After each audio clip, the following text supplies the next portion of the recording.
Hi, this is going viral, and we're now going to let everybody into the room, and our show will be opened by Jim Dingeman in New York. You got it, Jim. All right. Well, welcome to the November 30th edition of Going Viral at goingviral.news. My name is Jim Dingeman. We're joined on the air today in California with Kenny Aaron. We have in Boston Victor Wallis. We have Dennis Goldstein returning from a sojourn in the hospital. And welcome back, Dennis. And let's start with the headlines. Now, there's a lot to talk about today, and I guess the first thing, let me deal with some of the domestic news. We have another school shooting in Oxford High School in Michigan, where 3 people were killed and 8 were wounded in a high school shooting. A 15-year-old handled that, and perhaps we can talk about that a little later in the show. Another headliner is that the CNN's host, Chris Cuomo, has been suspended for helping his brother in the whole scandal with Governor Andrew Cuomo that went on for a good year here, and he's been indefinitely suspended from CNN. So we'll talk about that later, too. We have a U.S. judge blocking nationwide COVID mandates for healthcare workers. And that, of course, is in conjunction. This is in Louisiana Western District Judge Terry Doughty wrote that the Biden administration doesn't have the authority to bypass Congress and to issue such a mandate. And we'll deal with that and other issues later when we talk about the new COVID variant that we're now having to face. Now, on the domestic front with the January 6th probe, the former member of the House, Mark Meadows, who was the chief of staff of Trump, has agreed to cooperate with a House Select Committee investigating the January 6th insurrection. Now, this is in contrast to others who've been subpoenaed, such as Mr. Clark from the Department of Justice, and he has refused to honor that subpoena. So we're going to see how Trump's delay strategy works. But I should add that in a Gallup poll taken today, or released today, Trump is leading, actually, Biden in approval rates around the country. So whatever we may think about how he's manipulating and maneuvering for a 2024 run, these facts are what's going on. The polling actually is in favor of Trump. And again, that's another discussion and situation we can talk about later. Now, in terms of the whole economy in general, we have constant debates going on about the stimulus bills. And again, that would be a subject that we'll try to spend a little more time on later. And now I wanted to first talk about the new variant of COVID-19. This is a piece from the BBC that was just aired today. And this is their coverage of the whole story that's breaking out around the country. We saw it had an impact on the stock market today. The stock market was affected globally by the whole question of Omicron. And let's hear what the BBC had to say with that. And we're going to talk about this coming out of the segment here. With the latest on the Omicron variant of coronavirus and confirmation that it's been present in Europe earlier previously thought and before the variant was first reported in South Africa. That came from health officials in the Netherlands. Meanwhile, the head of the EU's Public Health Agency said 42 cases have been found in 10 European countries. The severity of the disease, though, is said to be mild. Oxford University says there's no evidence vaccines would not prevent severe disease from the new variant. But earlier, the drug maker Moderna jolted global markets when they said COVID-19 shots were unlikely to be as effective against Omicron. Well, this was the European Medicines Agency a little earlier. I think it's very important that we continue to give the message that the current vaccines provide protection, and we need to ensure that those who are eligible for boosting get the booster doses. At the same time, we need to prepare in case there is a need to change the current vaccines. And that's work that the companies will do. Find out what's wrong with you with Daily Readiness on Fitbit. Your purchase could be free when you use your Credit Karma Visa debit card. Free groceries, free gas. Well, let me tell you, in the last few minutes, 8 further cases of Omicron variant have been discovered and confirmed in England. That's come from the UK health authorities in the last few moments. Let's talk now to Professor Adrian Purin, who's the acting head of South Africa's National Institute for Communicable Diseases. Thank you so much for being here on the programme. Before I ask you about what you're seeing on the ground, the fact that this variant was in the Netherlands longer than we thought and before South Africa first reported it, is that what you would expect with a variant like this? Yes, again, I think it's trying to really understand some of the evolutionary developments, and I think trying to pinpoint a particular country becomes very difficult given the nature of international travel, and this just illustrates the problem that we would have in trying to pinpoint a specific country. But yes, the rapid spread is what we expect to see. And that's what we saw with Delta as well. Tell me what you're seeing currently in South Africa. You're looking at the data. What is happening on the ground? Yeah, so from the data, we can certainly see that there's been a dramatic rise in the numbers, in particular in the Gauteng province, where I'm currently.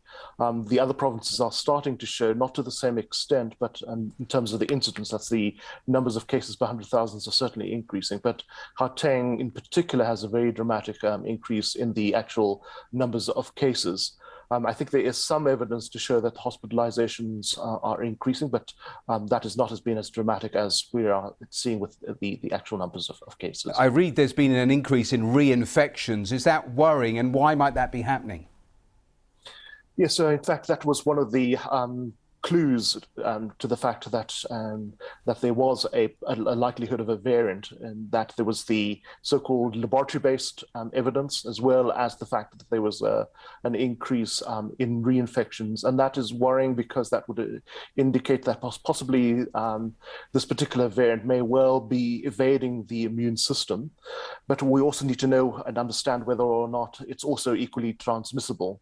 And maybe that combination may explain what we are currently seeing in Gauteng. But I think the laboratory data will probably show that a bit more clearly, at least. Professor, I don't know if you can stay with us, but I'm going to break away from our interview for a moment or two to go and hear from Boris Johnson, the British Prime Minister, who's just started the latest briefing. Let's listen in.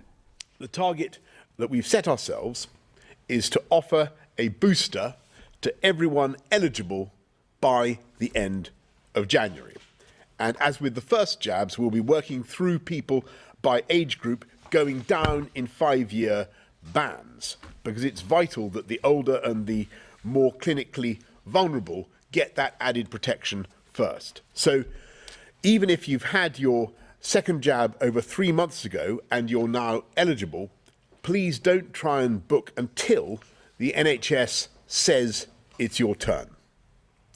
We've already done almost 18 million boosters across the UK, but we've got millions more to do to protect the most vulnerable. Then we'll move down the cohorts rapidly, and working together with the devolved administrations, we want to ramp up capacity across the whole United Kingdom to the levels we achieved in the previous vaccination effort. We're going to be throwing everything at it in order to ensure that everyone eligible is offered that booster in, as I say, just over 2 months. Across England, we'll have more than 1,500 community pharmacy sites vaccinating people near where you live. All of our sites will increase their capacity and will stand up extra hospital hubs on top of those already active. There'll be temporary vaccination centres popping up like Christmas trees, and we'll deploy at least 400 military personnel to assist the efforts of our NHS, alongside, of course, the fantastic Jabs army of volunteers. I know the frustration that we all feel with this Omicron variant, the sense of exhaustion that we could be going through all this all over again. But today, I want to stress this. Today, that's the wrong thing to feel, because today our position is and always will be immeasurably better than it was a year ago. What we're doing is taking some proportionate precautionary measures while our scientists crack the Omicron code, and while we get the added protection of those boosters into the arms of those who need them most. So we're going to get behind the men and women of our NHS who've saved so many lives on the front line and run our vaccination programme for a year almost without a break as they have, and who are going back into the breach yet again. And I want to say on behalf of the entire country, a thank you to each and every one of them for their extraordinary efforts. And the best way we can all show our gratitude is by doing our bit and stepping forward when our time comes to get that booster. I've been waiting patiently for my moment to come, and it's happening on Thursday, I'm pleased to say. So whenever your turn comes, get your booster and ask your friends and your family to do the same.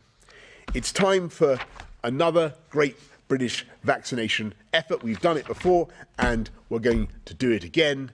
And let's not give this virus a second chance. Thank you very much. I'm going to hand over to Saj. Thank you, Prime Minister.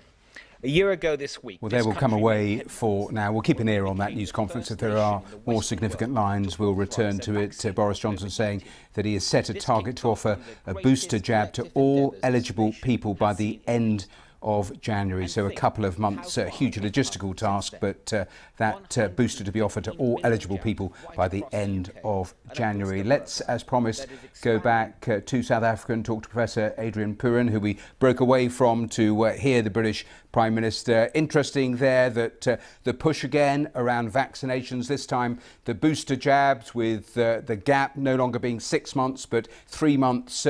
Your thought on that and the basic divergence between the vaccination programs in the richer countries and what we're seeing currently going on in poorer places like the continent of Africa? Yes, it's quite a stark set of discussions that is being held in the UK versus South Africa.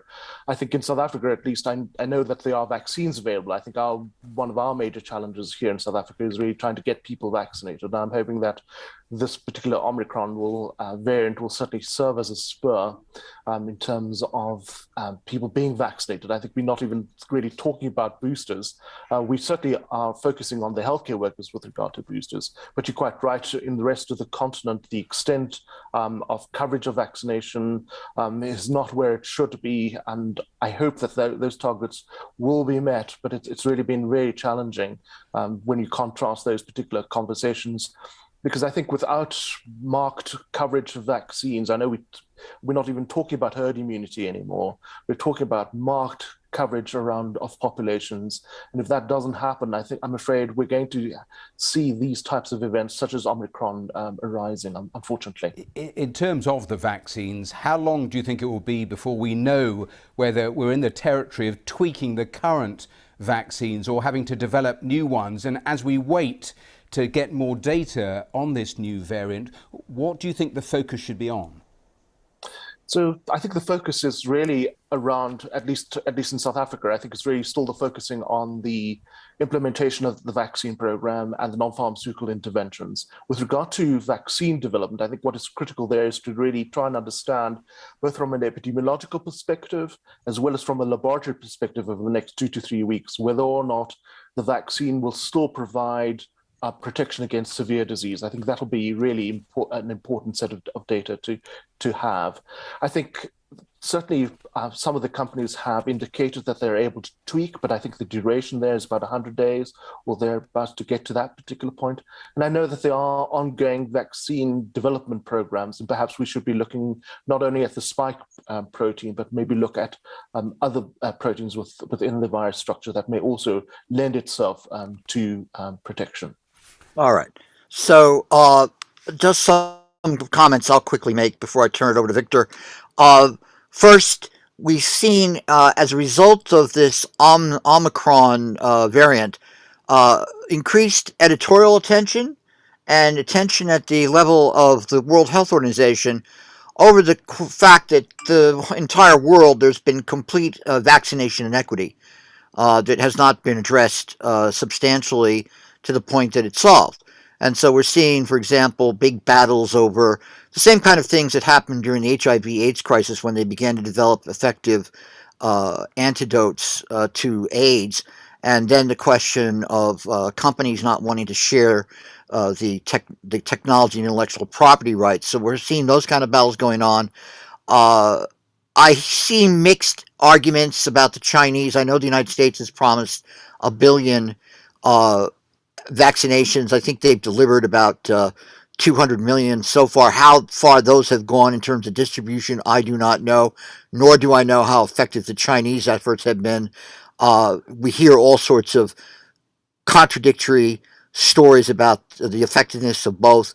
I'm sure we'll find out. And finally, on this particular variant, the initial reports, and who knows what really is going to come out of this, they're basically saying that while it's highly transmissible, it's not as deadly as perhaps the Delta variant is. But Victor wanted to comment not only on this, but also on a new book by Robert Kennedy Jr. that essentially attacks Dr. Fauci pretty vigorously. But Victor, what are your thoughts on all these developments? Victor, you have to unmute. Okay, go ahead. Well, of course, I've been following this issue for a long time. We all have to follow it in a way. And I mean, my fundamental observation at the beginning was just that in the absence of a universal healthcare program, we're very badly placed to confront anything of this sort. But with specific regard to the vaccines and Dr. Fauci and so on, I think that what's most striking to me about this is that the emphasis on vaccination has preempted serious attention to medical treatment of people who have COVID. I mean, and I recall right from the beginning of the pandemic that we were told, well, if you have trouble breathing, you should go to the hospital. But until then, just, relax, don't worry about it. I mean, there was no attempt to provide any treatments, and the treatments that were available were downgraded, were ridiculed, and so on. And to me, the most interesting thing politically is, and this is a point that Kennedy makes in his book, the ivermectin and hydroxychloroquine were FDA-approved drugs, not specifically for one illness or one disease.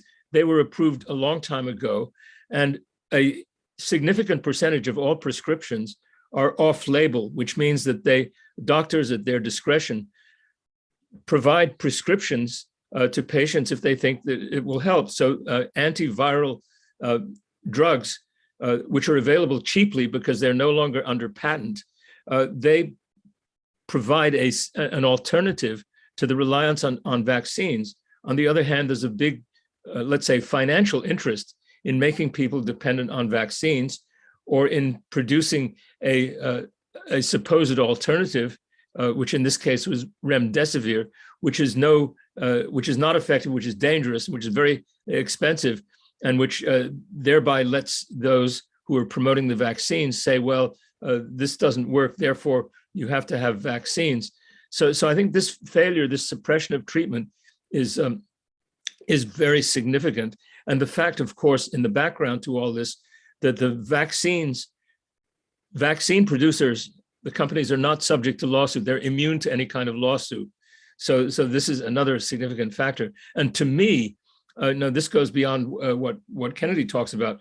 To me, the most upsetting part of this politically is that this legitimate criticism has been suppressed by the corporate media and has sort of handed to the right wing on a kind of silver platter the opportunity to air quite legitimate criticisms of the established way of responding to this pandemic. So that I thought because Trump was touting hydroxychloroquine, I think said, don't touch it with a 10-foot pole. But I find that in fact it has a history, and this is something that Kennedy documents, a history of application as an antiviral. And so it can be used in combination with other drugs and in reasonable doses. The same with ivermectin. I mean, the sort of ridiculing effort of calling ivermectin just a horse dewormer is based on doses that are totally out of proportion to anything that would be prescribed by any doctor. And so this kind of stampede to condemn any of these cheap treatments, the the stampede on the part of the corporate media to condemn these has left it up to the right wing to give a platform to doctors who have legitimate practice and legitimate criticisms of this overwhelming focus on vaccines. And I would just mention, sort of in the background, we have to, I think the big thing that's missing is rational public debate, and that those who express concerns like these are stigmatized as anti-vaxxers. And this disregards the particular characteristics of the vaccines in the present situation. And it disregards, let's say, the clinical experience. I mean, and there are instances, and they very occasionally break through into the mainstream media, where some of these messenger RNA vaccines have caused blood clots. And so, you know, even if it only happens to 1 in a million, this is a significant danger. And these are reported. It's a very important fact. So the fact that there's no rational debate in the public sphere, but there's just a kind of attempt to totally silence anyone who criticizes the dominant approach is really concerning. And I think it has to be said, and this is another thing that the Kennedy book, I haven't read all of it. I just got it recently. I've just got into the first chapter. It's a huge book with extremely thorough documentation of every single point.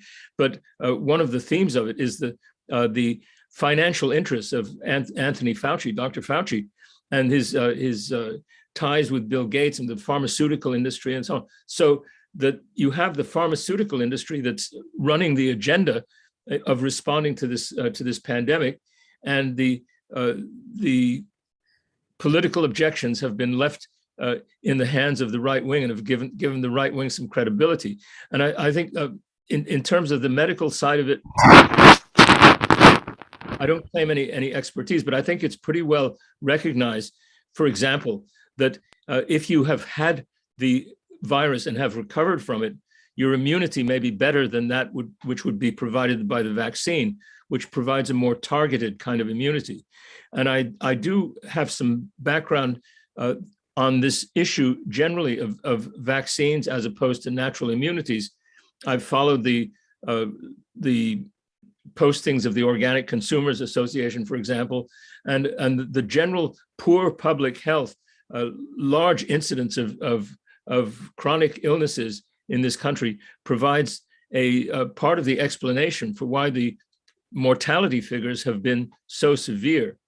And I would like to credit a friend and colleague of mine, not a colleague in the Senate medical sense, he's a friend, but Richard Moskowitz, Moskowitz, who wrote a book several years ago on vaccines. He's a homeopathic doctor who's been in practice for over 50 years. And he makes the argument about how the immunities that develop naturally on the basis of having certain childhood infectious diseases and getting over them are a greater protective factor than the immunities derived from vaccines. So it's a question of looking at vaccines critically. It's not a question of rejecting vaccines in toto. One can recognize that they perhaps provide a reduction of the severity of certain instances where someone gets the virus.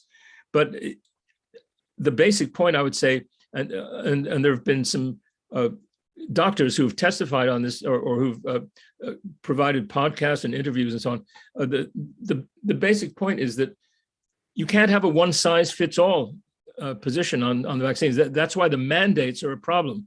And there are real cases where individuals are more threatened by the vaccine than by not having it. So, but the general background point is that the debate should be rational, and the opportunity to criticize the established treatments should not be left to the right wingers like Trump and his followers.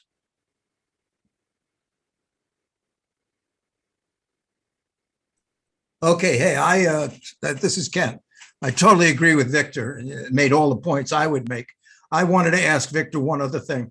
Do you think there's a risk-benefit conflict in vaccinating children from 5 to 12 who are essentially very, very rarely affected by COVID-19 as far as our past experience?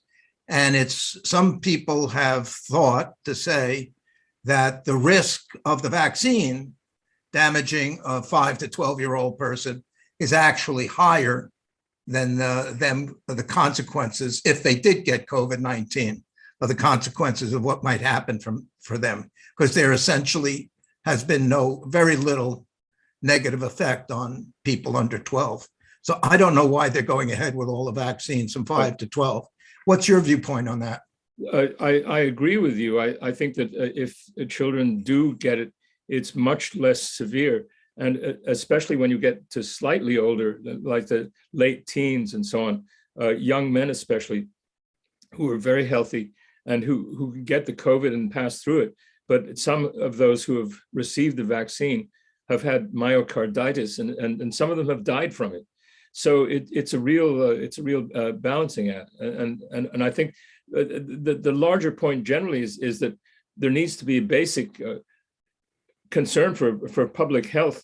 And I would recommend one other book in this connection, which I found extraordinarily good, which came out fairly recently, just this year, by Mark Bittman, called Animal Vegetable Junk, a history of food from survival to suicidal. And it's a damning indictment of the processed food industry and all the basic public health problems grounded in capitalist agriculture and the capitalist food industry.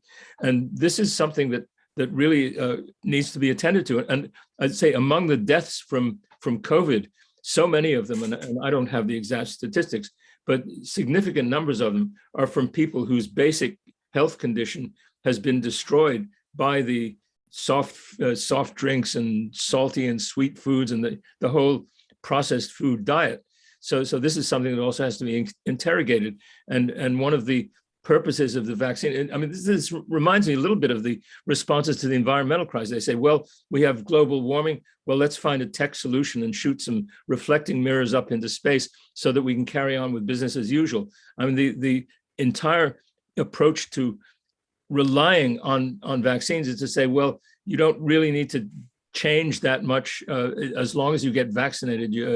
As long as everyone's vaccinated, the assumption that it'll be okay. And we know already that that's not the case, and that there are some damaging effects from the vaccines themselves.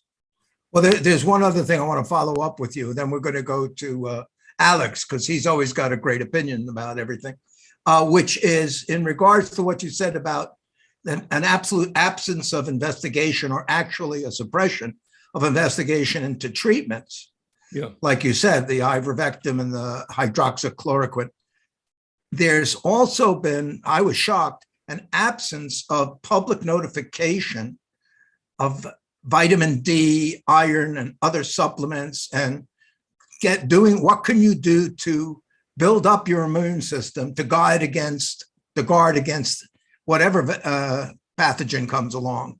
I mean, if there was no public announcements, just the waving the finger, wear your mask, 6 feet away, 6 feet away, but nobody going, take your vitamin D, take your vitamin E, get your iron supplements, and whatever else nutritional science would indicate is a prohibitive or prophylactic against a virus infection. Did you notice? I mean, because you had a friend who's, I agree. You agree. Yeah. And I would just add that there's a very important statement that was signed by almost 200 doctors about the importance of vitamin D and of taking really massive doses. That it's one of the few vitamins that it's not toxic. You take 4,000. They recommend 4,000 units a day of vitamin D as providing excellent protection. They've had some clinical tests that have shown that those with a strong vitamin D are less susceptible to the virus, and those who have died are often deficient in vitamin D. So all this should be part of the public education thing, that they have our attention all the time, and they say nothing about this. I think it's criminal, really. That's right. Okay, Alex, you're on the stage. Let's hear it. Well, yeah, I guess to add to what Victor and you've been saying, Ken, I mean, there was that thing, I think it's Canada and a number of countries who have discontinued the Moderna vaccine for boys under a certain age, for 12 or something, because of the complications.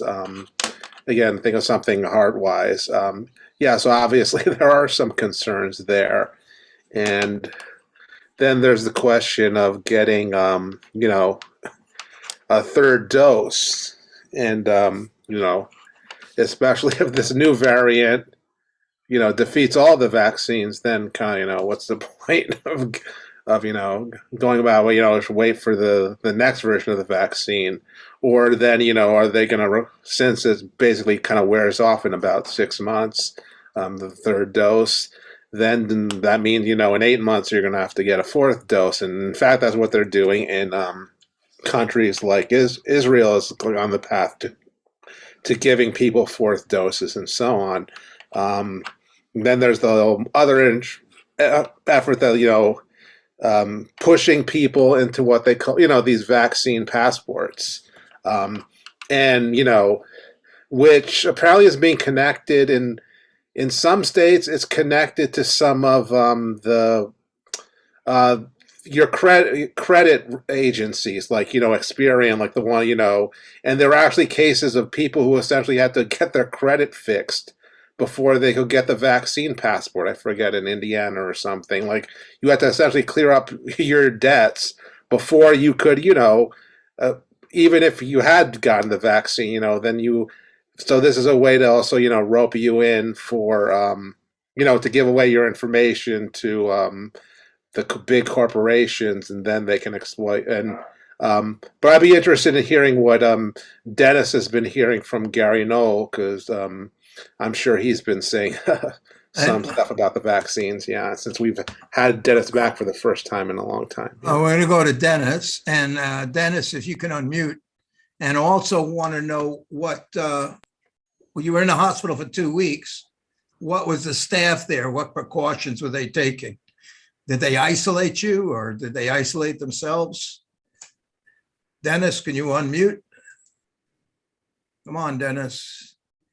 Well, let's go to Jim, and then we'll pick up Dennis. Yeah, Dennis will come into it. And you're listening to Going Viral at goingviral.news. We're joined tonight with Ken Aaron in California, Victor Wallis in Boston, Alex Stavropoulos, Dennis Goldstein, and myself, Jim Dingeman, in the greater metropolitan area of New York City. We just have been talking about a new book that has been released by Robert Kennedy Jr., which I know will get a pretty intense criticism of, because I'm looking forward. It's available on Kindle for only $3, so you can get it. The Real Anthony Fauci, Bill Gates, Big Pharma, and the Global War on Democracy and Public Health, published by, Skyhorse Books Publishing, Victor? That's correct, yes. All right. And they, of course, were, that was a company that a friend of mine actually helped set up, and then he sold it a long time ago. But let's hear what Dennis has to say about this. Dennis? Yes. Can you hear me now? We can hear you. Go on. Okay. In the hospital, everybody wore a mask. At some point, they wanted to vaccinate me. I said no, and they didn't argue. So it was not forced on anybody by the hospital. And it was in North Jersey, it's the primary cardiac care unit in Morristown, New Jersey. I think essentially what Victor is saying and what Ken is saying is correct. Fauci is distrustworthy. That's what I would say. He's connected to the pharmaceutical companies, he's also connected to Bill Gates and the World Health Organization. And the idea is to get everybody vaccinated and make millions and billions of dollars. And that's what it's all about. What Gary Knoll would say is that those other inexpensive remedies, the medicines, work. He said they work, and he doesn't like Fauci. And this goes back to AIDS. Fauci was recommending, I can't remember the name, but was recommending a medicine that actually killed people. And he also had challenged Anthony Fauci to join him on his show in the 1980s, late 1980s, and Fauci didn't respond at all. So I think Gary Noel would agree with Victor. Basically, that's what I think. All right. Well, let me disagree with all you guys. First of all, I think that one of the things that unfortunately you don't have who comes on tomorrow. Steve Yeah, Steve Jonas. Yeah, would totally disagree with all of us because Steve always makes a distinction between immunity and infection. Because I know Gary. One of the reasons why Gary's not carried on by some of the stations in, for example, in California, is because his solutions to the AIDS crisis was, to take a lot of vitamin C. I mean, that was, I would simplify it, but that was something that he caught a lot of flack from, and people then dismissed it. Now, the point, I agree with you completely, Victor, is that the debate on this has to be rational. It has to be fact-based. It has to be, really rigorous because the issues are very high. And unfortunately, the way the debate has unfolded, and I blame mainly Trump for this and the right wing, is that they wanted to use this for their own political purposes, and it totally distorted how to debate this. Now, let's just look at some facts. I'm looking at a reporting from South Africa talking about what's going on, and they're all saying that the Omicron, it's too early to really say how dangerous it is, how widespread it is. They are noticing that 87% of the admissions in the hospitals in South Africa are from unvaccinated patients, and that most of the people coming in are in their 20s and 30s. And the question is that in that age group, in that age cohort in South Africa, about 65% of the people aren't vaccinated, and the rest of them only received one booster. And that is in contrast to, and South Africa has the highest vaccination rates in Africa in general. I know that in other parts of Africa, it's less than 5% or 2% or 3%. It's going up, but it's still extremely small. But so part of it is that the amount of people that are actually vaccinated in certain age cohorts are disproportionate in South Africa. And the argument that they're making is that, I guess, and we saw the reaction in the market today. I was listening to somebody complain that they lost money in the market this morning. They were bitching pretty loudly about that. And that's because of the impact of these kind of issues on the market. But the main point in some of the articles I looked at for the past couple of days is that they're still trying to assess what they're actually dealing with. Although if you looked at the initial visual depictions of it, it sort of scared the shit out of you because you're seeing this seemingly variant that has evolved precisely because herd immunity was not reached in these different societies or around the world early on because of all sorts of policy problems.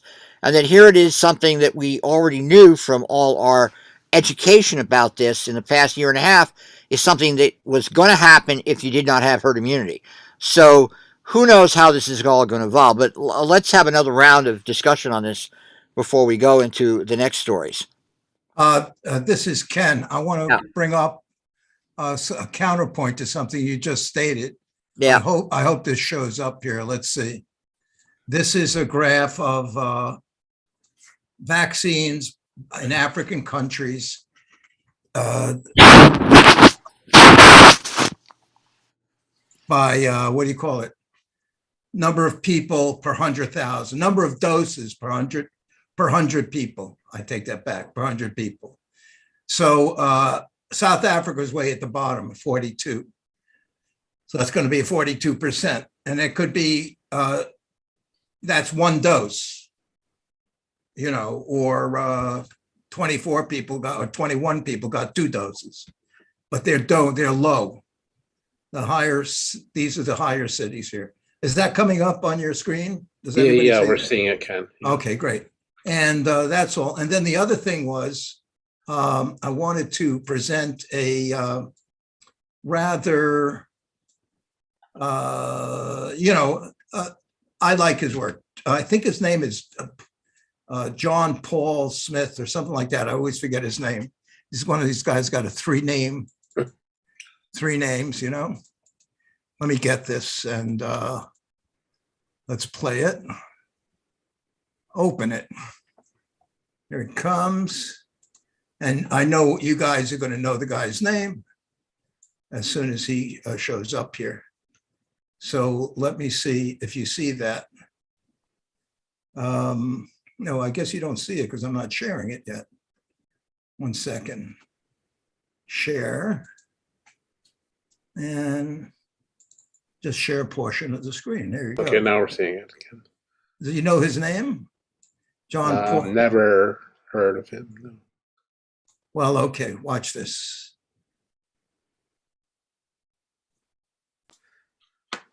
We're not hearing it, Ken. Try dragging it to the 1 second. beginning and yeah, starting it. 1 second. I'll start again. Yeah, we're not hearing it. I know. Check the volume. On the... Oh, I have to go back here. Yeah, I think you got to drag the. I think the volume is off on the video. Try dragging that. Yeah, maybe.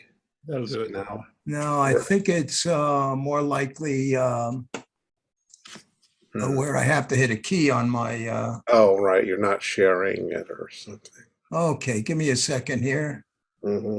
This is awkward here, but stop signs, reactions. Okay.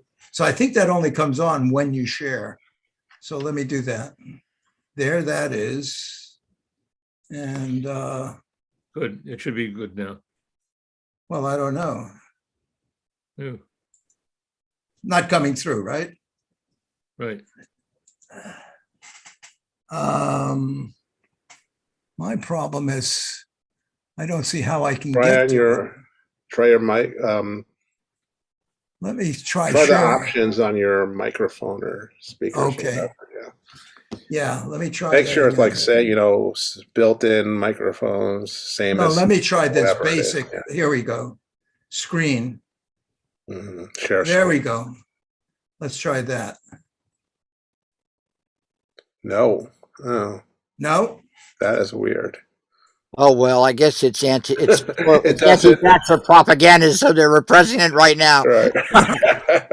Okay, so who didn't somebody else join us? No, it was Alex was the last one to join. Yeah. So everybody's commented on this, and Dennis commented.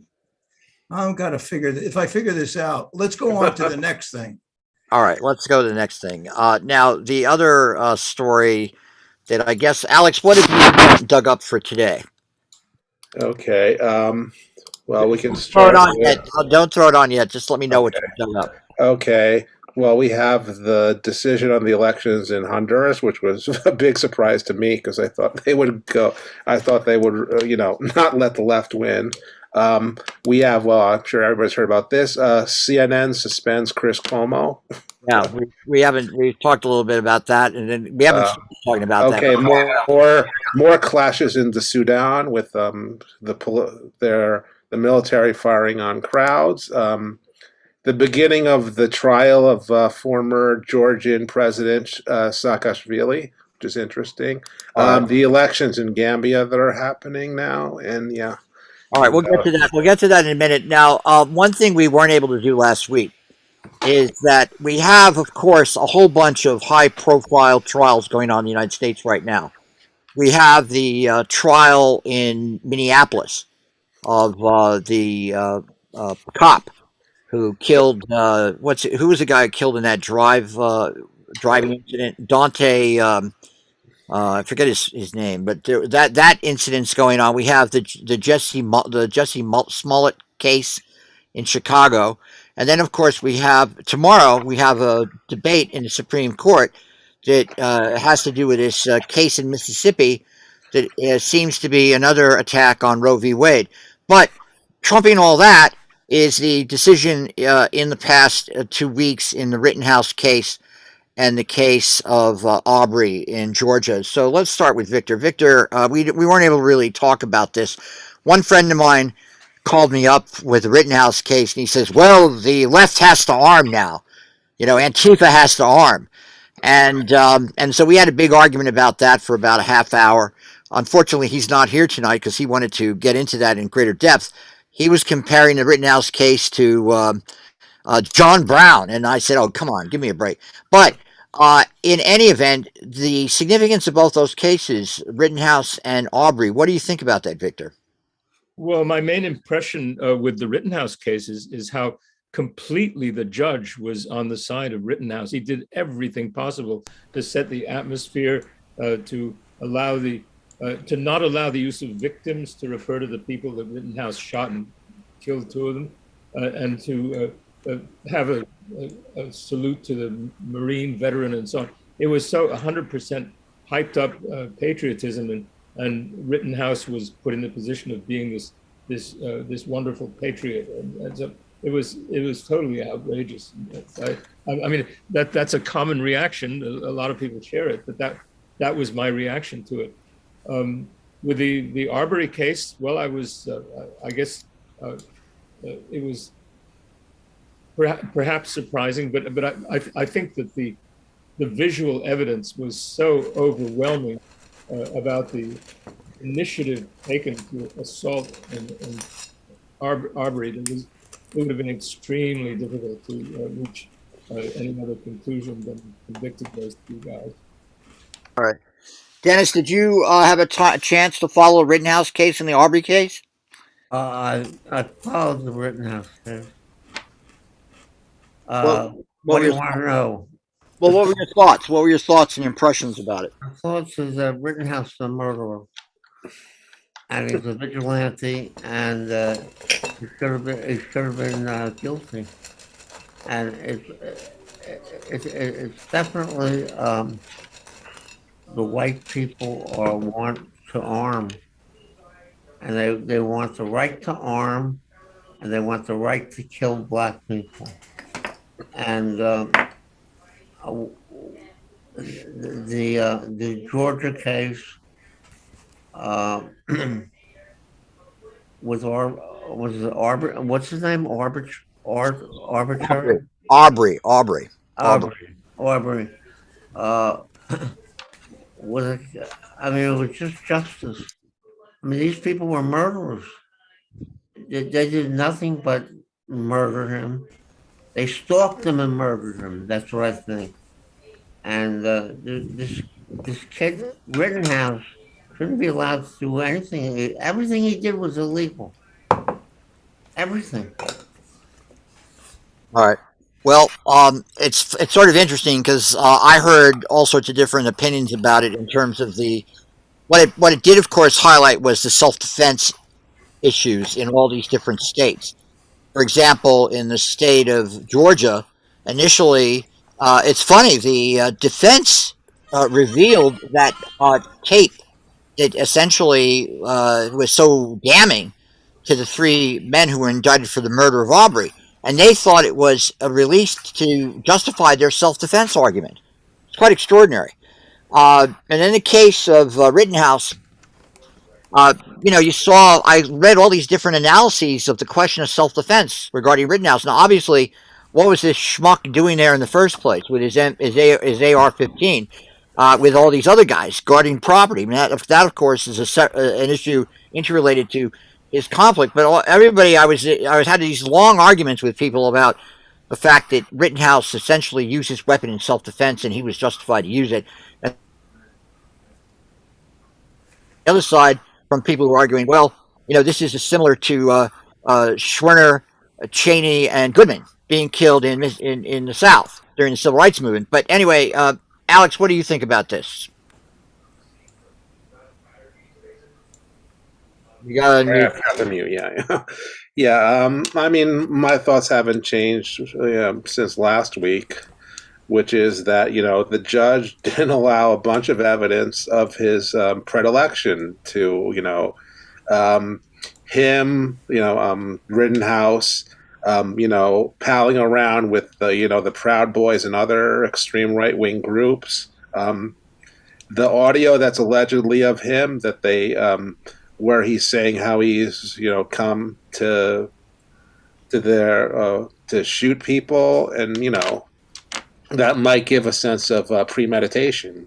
and could have, if that had been, that might have led the jury to, convict him on murder, because again, it showed his state of mind, that he wasn't this innocent guy who was there just to be a medic and so on. But yeah, so I'm in agreement with Dennis on that. All right, Kenny, your comments about the Rittenhouse and Arbery cases. Well, the Arbery case, it was interesting. There are two guys, a father and a son, were convicted of malicious murder. The third guy all he was doing was recording it, and he might have been driving a vehicle to block the victim from escaping. So he might have been guilty in kidnapping, but he wasn't guilty of malicious murder. But he's guilty of felony murder. That means if you and your buddies go hold up a liquor store, and the guy who goes in and shoots the owner, everybody involved in that murder, in that robbery, is guilty of felony murder. You don't have to shoot the gun. You just have to be driving the car or anyhow associated with it, because you committed a felony, and during that felony, somebody died. So he took the photograph, and the irony of it is, if he hadn't turned that cell phone video into the police, the prosecution would have had a very weak case, or much weaker case, because obviously the video condemned them, that they were it was a question came up of whether or not you can do a citizen's arrest if you're aware of a felony that occurred in the past, or you heard about it but you haven't seen it. So it got into that technicality. Fortunately, the jury came out with a good verdict. I think that was a good verdict. I think the Rittenhouse verdict was totally appropriate also. When you get in terms of, you want to go beyond the law, the right and the left commentators, anybody who had anything to do with covering legal cases, on the right or the left, before the jury went to sequestration, all said he'll most likely get off because it was a clear-cut case of self-defense. The prosecution did not make a presentation that he did not have the right to defend himself. And that was what the burden of proof was with the prosecution. So that's the law. And I don't want to go into the details. But if you want to go into the terms of justice, the guy had an attitude. He's a wise guy. He shouldn't, that's why he's guilty. He was looking for a fight. I've had friends like that who, somebody walks up and he says, "What are you looking at? What are you looking at?" And they wait for you to swing first. And then they could say, "Well, he swung first." That he was being provocative, in other words, which is also covered under the law in certain cases. But part of it, and this is still in the legal area, he was running away. The first guy who got shot was chasing him. That's all recorded on video. So in terms of self-defense, that's a very significant issue. It's not push, pulled out a gun and shoot somebody. It's the guy, Rosenbaum, was chasing him. He ran away, and he tripped or something, and then Rosenbaum came at him and tried to get the gun, and he raised the gun, say, "Hey, back off." Didn't happen. He didn't. I don't think he said back off, but he raised the gun. Rosenbaum came in after him, grabbed the gun, got shot. So that's why it's self-defense.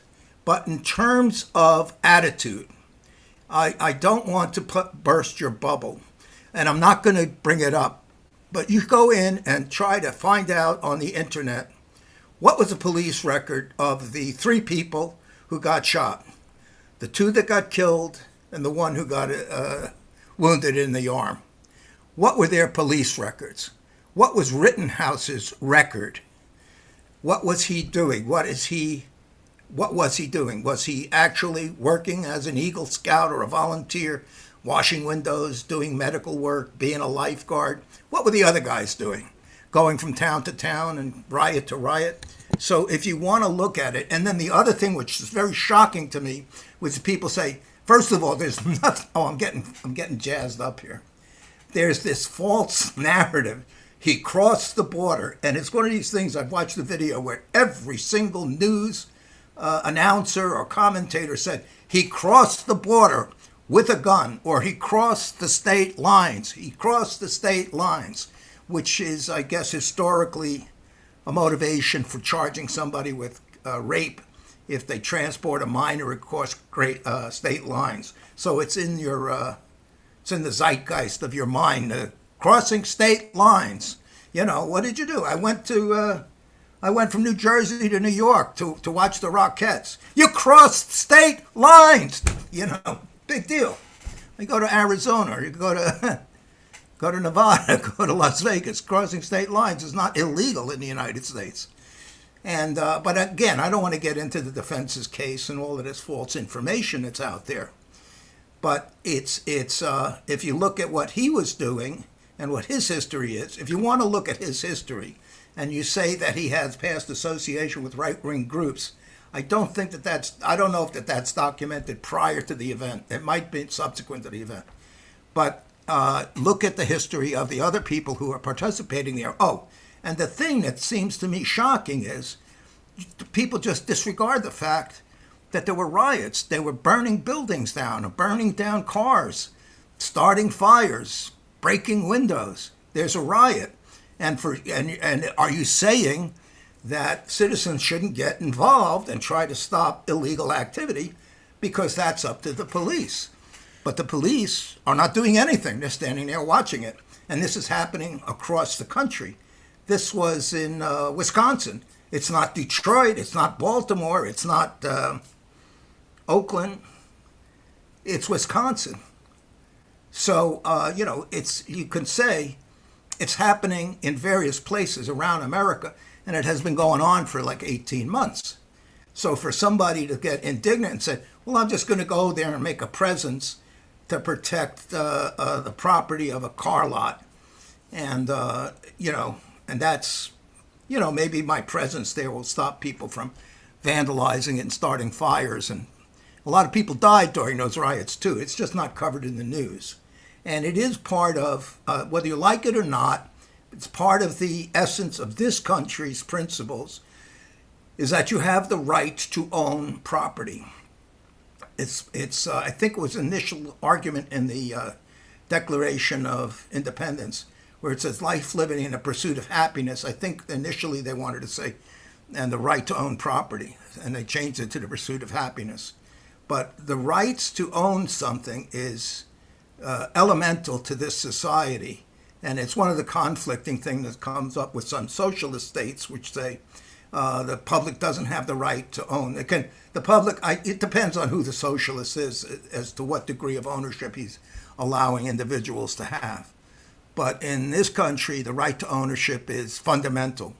So it's somebody breaking windows and so forth, and starting fires, vandalism, or stealing TV sets, and whatever, is chaos, and is an attack on one of the fundamental principles in the society. And it would be nice if we had a population of enlightened philosophers as are the citizens of the country, and they go, well, that's just material. I shouldn't be concerned about that. I'm more concerned about your emotions. So if you want to tear down my house, I'm not upset about that, but please don't call me with a racist name, because that's really very degrading. You can go ahead and, take a bat to my car. I'm not upset at all. Unfortunately, we don't live in a country that follows that kind of ethos. So the motivation, or why he was there, you're saying he's looking for trouble. Well, then I would expect to see that in his history, that he's been in a lot of gang fights, or he's been in a fight. He was a lifeguard, and he got in fights as a lifeguard. I don't think that's in his history. I think it is in the history of the people who attacked him. So if you want to go outside of the legal cases, you really have to consider the fact of the scenario. Where did this happen? It didn't happen in, at a company picnic. It happened at a riot in that city, and he was there. So that's my viewpoint on that. But the second case, the Arbery case, these guys were like, well-to-do, and they thought they could. This is the black kid who's been robbing things, and they thought they could pin him down. And they got in a situation, and it was malicious. They were acting maliciously. And they're all guilty of felony murder, at least, and the two people showed signs of being malicious. The felony they were committing was restraining him under a false pretense of making a citizen's arrest for a felony, quote unquote, that they had no direct knowledge of, that had been discussed and rumored about among they said there were 50 burglaries in the neighborhood in the last 2 months or something, but they had no direct knowledge of a felony. So they didn't really have the right to go ahead and use force or intimidation to make a citizen's arrest. And the jury considered that, or if it was a gray area, the jury decided that they acted improperly. So that's my viewpoint on it. But I do want to, and I have references here, maybe somebody, just to save time, I emailed them to you. Maybe somebody else could run them. We're running through an epidemic of flash mobs. And this has been going on for a long time. And I found a reference to a 2017 flash mob situation on the BART trains in Oakland. And I have a reference there. And where the authorities... I found it, Ken. You did. And that's where the authorities said... Right. No, don't talk and about isn't, it. wait, is it Newsom your governor doing something to like crack down on this or issuing some order or about these? So I read something about that he's trying to crack down on these gangs where breaking. Yeah. That's for show. I mean, they're not going to. They know what it is. They don't want to crack down on it because it is, for the most part, racially oriented. For the most part. I think that's look. You see these basically. It reminds me of when in the 50s they used to have supermarket raids. Someone would win the ability for 5 minutes to go through a supermarket and fill their shopping cart free with food. Except in these particular cases, these guys. Your mic went out, Jim. And 20 guys. Well, they wind up with 20 guys roll up on a store with cars and sledgehammers and basically rip the place off. Now, what's different in the case of the the Minneapolis situation is that, this is on the heat of everything that happened over the spring with the reaction to George Floyd's murder. And what triggered this was the death of Daunte Wright. That's the name I was thinking of. He was shot by a couple of cops. There was a dispute. He was a custody. He was on visitation at his ex's house, and the cops rolled up and they had a big argument. They thought he had a knife. They shot him 7 times. They killed him in the car, and that was No, they didn't kill him, Jim. They didn't kill him. He's paralyzed. They didn't kill him. That's what I mean by false data. It just goes around and goes around. They didn't kill him. I stand corrected. He's now a paraplegic, whatever he is. That's right, and he had a knife. Right. He testified that he had a knife. Well, they show the knife in the video. However, so then what's triggered by this is demonstrations in reaction to his shooting.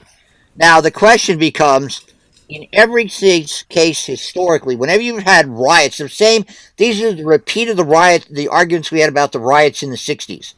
Because they tended to be sparked by some ridiculous action by the police, an institutionalized repressive reaction. I think of the Watts riot, how that was triggered.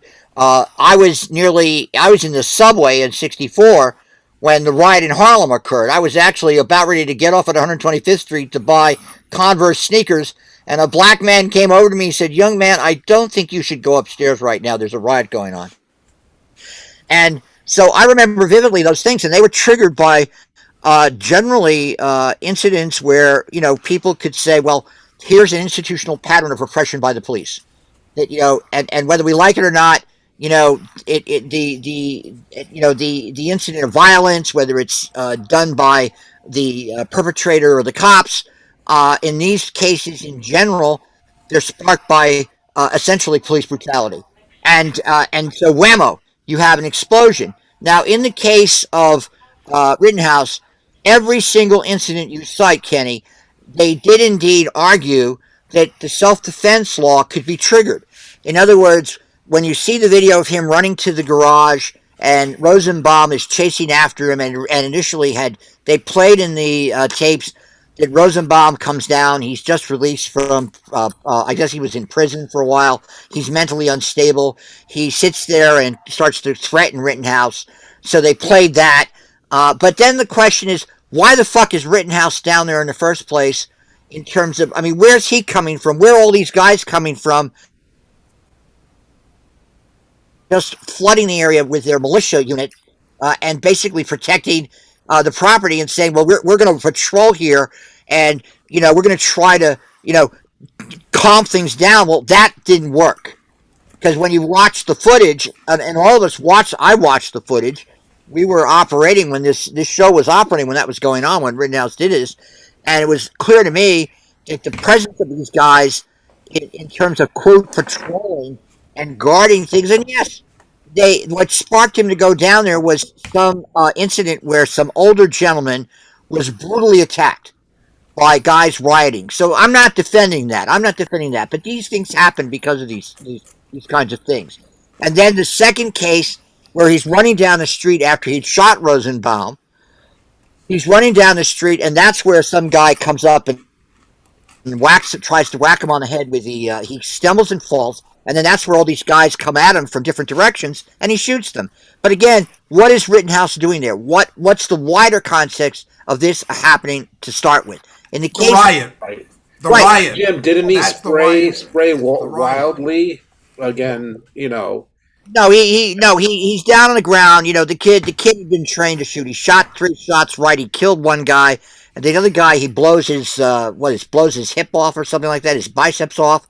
They've been interviewing that guy. The guy was shooting a pistol in self-defense, and so the issue became one of self-defense, and they won on that grounds. Okay, and then we all know how this guy becomes. Trump wants to see him. Tucker Carlson brings him on TV the next day. He's probably going to get a job in Congress as somebody's aide or his office. One of that schmuck from northern Georgia proposes him for the congressional medal. So they're exploiting it to the hilt. On the Arbery case, it's clear that the guy was part of the hunting down of this guy running through the neighborhood, and nobody knew that the 2 guys involved, the 3 people involved, did not know that what we know from the testimony of the person who owned that house across the street, English, that he had seen on his video Arbery come in a couple of times and nothing was ever taken. He thought it was actually some other people who took his stuff.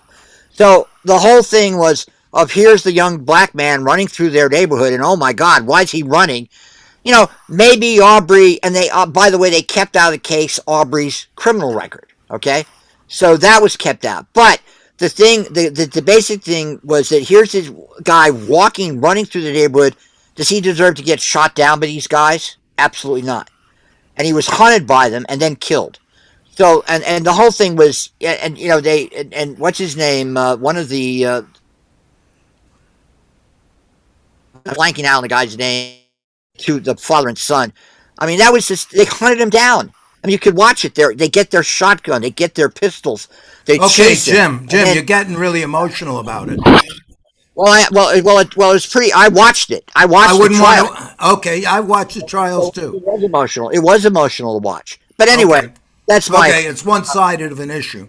You're not looking at the other people who got killed during. By the way, one of these smash and grab things. I don't think I have a video of it. I think 1 or 2 people got killed by the looters that happened today or yesterday. So and people got injured too. It isn't. It's. I think it's a sad phenomena in the country where the public is being led to accept this as a traditional thing.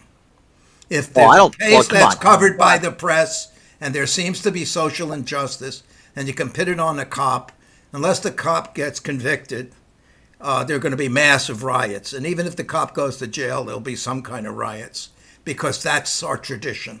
we Well, riot. Well, wait, Ken. There weren't riots after the Rittenhouse. What riot means is destruction of property and Right. harm and violence. All right. Well, let's talk about this issue of these Let's look at Oakland. raids on. Let's look at They've attacked Neiman Marcus. They've attacked Victor. What do you think? What do you make of all this? Yeah. These organized raids against high status stores. Like I think Neiman Marcus was hit in the Bay Area. I mean, the Neiman Marcus in San Francisco, which I know of. I've gone and bought things on sale there. Well, what do you make of this? How do you analyze it? Well, weren't there some cases like that in Manhattan during the beginning of? I vaguely remember some cases of that, like minor cases during the George Floyd protests. During the George Floyd protests, guys who are, I mean, look, I know, well, I don't want to talk about this openly on the air here, so I will refrain from specific details. But yes, indeed, there were people, everybody went down to Soho and had a grand old time. If you recall, they rampaged through Soho and went all the way down to Canal Street, from 8th Street down to Canal Street. They caught the cops by surprise and were going through Soho. I went down to Soho the day after, and there was literally one block after another that had been ransacked. Galleries were hit, etc. But what do you make of that? Victor, what's your deeper analysis? I would want to. Can you hear me? Yes, go on. Yeah. I would want to put this in the broader context of the repressive political system. The fact that people with legitimate demands on a massive scale don't have an opportunity to get these reflected in the political system. That they might have a token representative here or there, but basically, tens of millions of people are not having their needs met, and they don't see a way to get anything out of the system for themselves, what they have a right to. And it's in this context that you have to see the kind of frustration that leads to, let's say, acts of destruction of property. But I think it's very important not to put the attacks on property on the same level as the killing of people, bringing guns, which have with only the purpose of killing people. I think that the term violence is used too loosely and not distinguishing between acts against property and acts against people. Okay. But just let me interject a second. At least $80,000 worth of items stolen from Upper East Side Gavinci store in a smash and grab robbery, November 10th. November 10th. Did you want me? I have the clip if you want me to play it. The flash mob thing you sent out. Oh yeah, just play that one. Let me share screen. So here, I think this is the one you sent out, Kim. Or I sent two, I think. Yeah, so let me full screen it. Well, it happened again. Yet another retailer ransacked by a mob of thieves. This time it happened overnight. Comes just a day after we told you about a string of similar robberies at stores in California and Illinois. News Nation correspondent Nancy Liu was live at the Grove. This one is in Los Angeles. Nancy, there are some new security measures that are in place out there. So were they able to find the people who did this? We know it's a mob. They caught a few, but many more likely suspects are out there. The rash of incidents of many high-end stores changing up operations here at the Grove in LA. There is heightened security after the late-night looting of a Nordstrom store.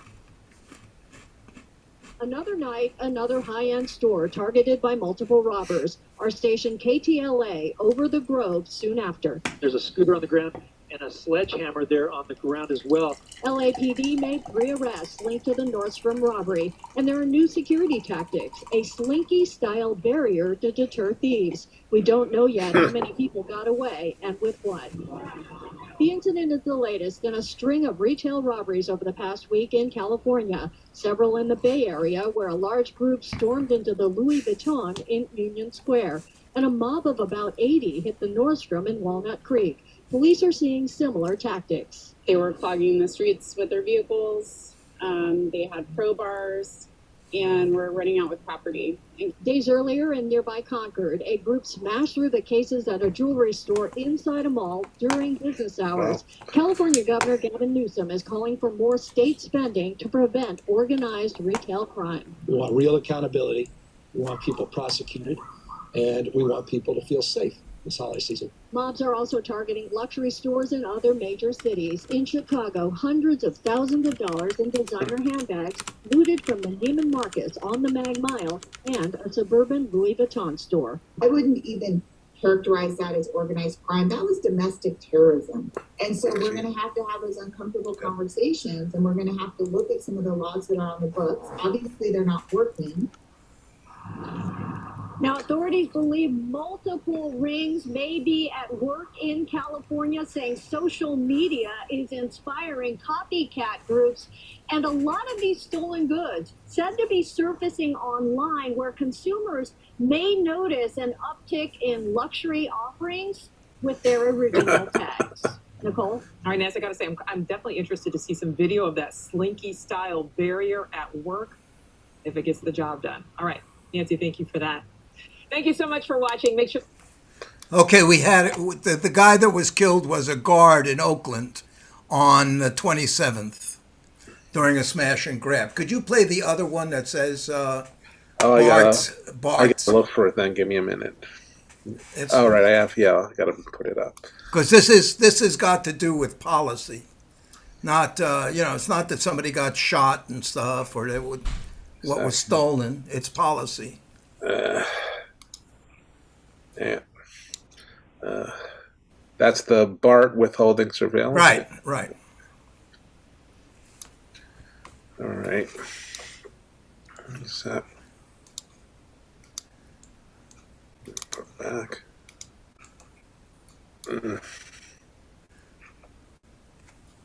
Oh, there might not be a video. I don't know. No, there is here. Wait, after this ad. Oh, wait. Oh, it's going to go through the whole ad, though. Well, go down and read. Just go down the page. I don't really care about the video. If you go down the page, there's a quoted statement by the director of BART. Here, to there release it is. these videos. You read it out loud. Read it out loud. Read it out loud. To release these videos would create a high level of racially insensitive commentary towards the district, and in addition would create a racial bias in the riders against minorities on the train, I guess, on the BART system, essentially. Well, yeah. So they therefore stopped showing the video. They didn't release the videos. Mm-hmm. They didn't put out a warning. I don't think they said anything. Right, or they said, would unfairly affect and characterize riders of color. Well, look, we have a situation where I just was looking at a study about videos depicting Asian violence against black people, right? Or black or Hispanic violence against Asian people. And most of the time we see these insane attacks of a black person or a Hispanic person on an Asian person. Yet the actual statistics nationally show that 75% of these attacks are done by white people. So all we're seeing is these crazy situations of a black person attacking unjustifiably an Asian person. And then if you look at this situation here, I live in the Bronx. Nobody has any empathy to a bunch of schmuck kids attacking somebody on a subway. Black, white, Hispanic, period. Nobody.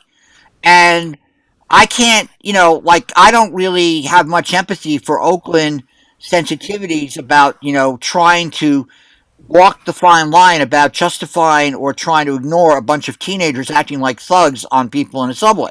However, what has always historically been the case with these riots, and I make a distinction between organized gang attacks against high-profile stores and what we saw after Floyd's death and what we've seen after any kind of serious study done about rioting and looting, is that, look at what happened after the decision in L.A. You were living in L.A., Kenny, when everything exploded as a result of the Rodney King decision. And yes, is it justifiable for a bunch of Crips and Bloods, whoever those assholes were who stopped those drivers, and actually I think nearly killed that guy in the car. No, absolutely not. You know, and yes, I don't have any qualms about saying if I was armed with a weapon, I would gladly use it against that son of a bitch. However, the issue of the inequalities of society and the class distinctions and oppression just bursting out in these kind of things in reckless and disorganized ways is what these explosions mean, at least historically in America. They've always been underpinned by the structural inequities of our society. And I'm not defending somebody getting attacked by somebody. I'm not defending anybody getting killed by somebody. But I am trying to understand why the hell it happens. And that, I would say, is pretty clear in every kind of explosion like this. And certainly when we saw what happened after Floyd was killed, we just had the same repetition of those kind of incidents that happened all throughout our history. Whenever you've had, people just forcibly distribute goods by force. And we tried in the earlier versions of the show to get that woman, Vicky Osterweil, on, who was an anarchist in Philadelphia, who wrote this show that freaked out Fox. They were saying, "Oh my God, this woman is defending looting." And it's one thing to defend looting; it's another thing to try to understand why it happens to start with. And the problem I have with the media all the time is that they do this superficial, frankly, stereotypical response to these kind of things when they happen. And they don't ever explain why people are acting like this. I'm not defending somebody trying to kill somebody, absolutely, but they never explain this. But anyway, let me hear other people what they have to say about this. If I could say, of course, I would underscore the distinction that Jim mentions between attacks on people and attacks on property. But as for the attacks on property, like the Nordstrom thing, it's not that it's good in itself, but I think we have to absolutely recognize its kinship with what the U.S. does overseas and in many communities. I mean, the destructive practices, actually bombing people, killing people by the tens of thousands. I mean, it creates a culture in which how can you hold? Well, I was going to say, how can you blame people for acting on that example? But I think the more important point is to distinguish the level and to say that the ones who do it on a really massive scale are the ones who are in power. And it reminds me of the distinction drawn very well in that classic book by Chomsky and Herman about the Washington Connection and Third World Fascism, where they distinguish between wholesale and retail terrorism. So it's not that terrorism is good, but that you have to always recognize the wholesale variety and see that as creating the climate in which this is the kind of reaction that a lot of people will have when they're in a situation of deprivation. Right. And to what you were saying, I don't know if you caught it, Victor, but in the clip Ken shows, the woman from it was like the California Retail Association, I think, she was saying this is domestic terrorism. Mm-hmm. So very much to your point on that. You know. Well, and look, if somebody gets robbed in the subway, let's put it this way: if somebody gets robbed and attacked in New York, we've been having. I will be very careful going to the subway these days because people have actually been pushed into the subways. We've had these incidents increasing where individuals were actually thrown on the subway tracks. And the whole question of the increase in murders, I mean, in New York, they're like associating that with the lowering of bails, etc. But, this is always going to happen in a pandemic. This is always happening in these kind of situations. And frankly, I never knew anybody in New York. I mean, I'm not talking about my Marxist or academic intellectual circles, but I'm talking more about my working class circles where everybody was armed to the teeth illegally. So, it's like, and then what I'm worried about is this open carry case that's being argued in front of the Supreme Court, which could result in the ability of people to come into New York City with like Rittenhouse, which is absolutely absurd to think that somebody could come in with an automatic weapon and walk around Manhattan and not get arrested is ridiculous. But Dennis, you haven't said anything. Dennis, your comments about this before we move on, because I wanted to change it abruptly into something else before I turn it over to Alex. Dennis? Got to unmute Dennis.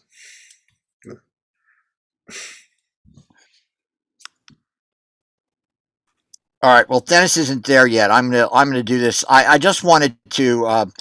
I know that this is something that that Michael was concerned about, but we do have the death of Stephen Sondheim, and I just wanted to play a clip from one of his great comedies. A Funny Thing Happened on the Way to the Forum. This is Zero Mostel, who I always enjoyed so much as a performer. But I'm going to just play this now. And Michael's not here right now, so he'll have to.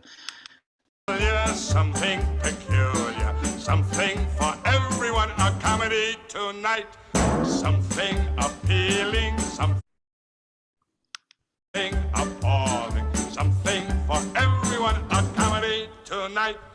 Nothing for kings, nothing for crowns. Bring on the lovers, liars, and clowns. Oh, situations, new complications. Nothing portentous or polite. Tragedy tomorrow, comedy tonight. Something convulsive, something repulsive. Something for everyone, a comedy tonight. Something aesthetic, something frenetic. Something for everyone, a comedy tonight. Nothing of gods, nothing of fate. Weighty affairs will just have to wait.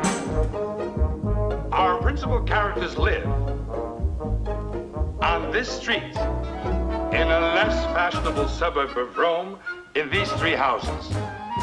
First, the house of Erroneous, a befuddled old man, abroad now in search of his children, stolen in infancy by pirates.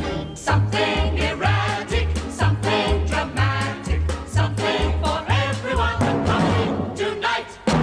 Second, the house of Lycus, a buyer and seller of the flesh of beautiful women. That's for those of you who have absolutely no interest in pirates. Something for everyone. A comedy tonight. And finally, the house of Senex, who lives here with his wife and son. Also in this house dwells Pseudolus, slave to his son. Pseudolus is probably my favorite character in the piece. A role of enormous variety and nuance, and played by an actor of such versatility, such magnificent range, such, let me put it this way, I play the part. Something familiar, something peculiar, something for everyone in comedy tonight. Something that's gaudy, something that's bawdy, something for everybody's taste. Pantaloons and tunics, courtesans and eunuchs, funerals and chases, Baritones and basses, panderers, philanderers, cupidity, timidity, mistakes, fakes, rhymes, mimes, tumblers, grumblers, humblers, humblers. No royal curse, no Trojan horse, and there's a happy ending, of course. Goodness and badness, man in his madness, this time it all turns out alright.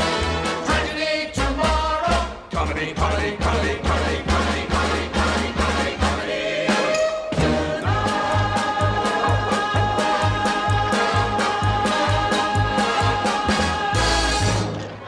All right. So that was Phil Silver playing in that, and of course, for people of my age group, Phil Silvers is associated with Captain Sergeant Bilko, which was one of the more hilarious things to watch as a young person. And let me just share this one other little propaganda piece on Stephen Sondheim that was there on the TV set, which I cannot find right now. But in any event, oh yeah, here we go. Here's a little piece that was done by CNN on Stephen Sondheim. We lost Victor for some reason. Stephen Sondheim was one of musical theater's most prolific and successful writers, winning 8 Tony Awards, 8 Grammy Awards, an Academy Award, a Pulitzer Prize for Drama, and in 2015, the Presidential Medal of Freedom. Sondheim was born on March 22, 1930, in New York City. His parents divorced in 1942, and he moved to Pennsylvania with his mother. In Pennsylvania, he became friends with James Hammerstein, the son of lyricist Oscar Hammerstein. Throughout his teen years, his relationship with his mother deteriorated, and eventually the two became estranged. But Oscar Hammerstein was a constant figure, encouraging Sondheim's musical talents throughout high school and college. If it hadn't been for the Hammersteins, I really don't know where I would be, if I'd even be alive. Everything free in America. For a small fee in America. Sondheim's big break came when he wrote the lyrics for the Broadway show West Side Story in 1957. Then in 1962, he expanded his repertoire, and for the first time, he wrote the lyrics and composed the music for A Funny Thing Happened on the Way to the Forum. In 1970, Sondheim began a collaboration with theater producer Hal Prince that lasted more than a decade. Their 1973 play, A Little Night Music, was composed mostly in waltz time and became one of their biggest commercial successes. It featured the hit Send in the Clowns, one of Sondheim's best-known songs. You here at last on the ground. In 1979, Sondheim wrote what was probably Broadway's first musical thriller, Sweeney Todd, the story of an English barber and serial killer. See this one shine, how he smiles. What's great about the theater is it's a living organism, whereas movies and television are as if in amber. It's not that they're dead, but they're only alive in one shape, form, and tone. Every time you see a movie, they're giving the same performances they did the last time you saw them. Not true of a show. Inspiration was everywhere for Sondheim. And in 1984, moved by a famous painting by Georges Seurat, he penned the lyrics for Sunday in the Park with George.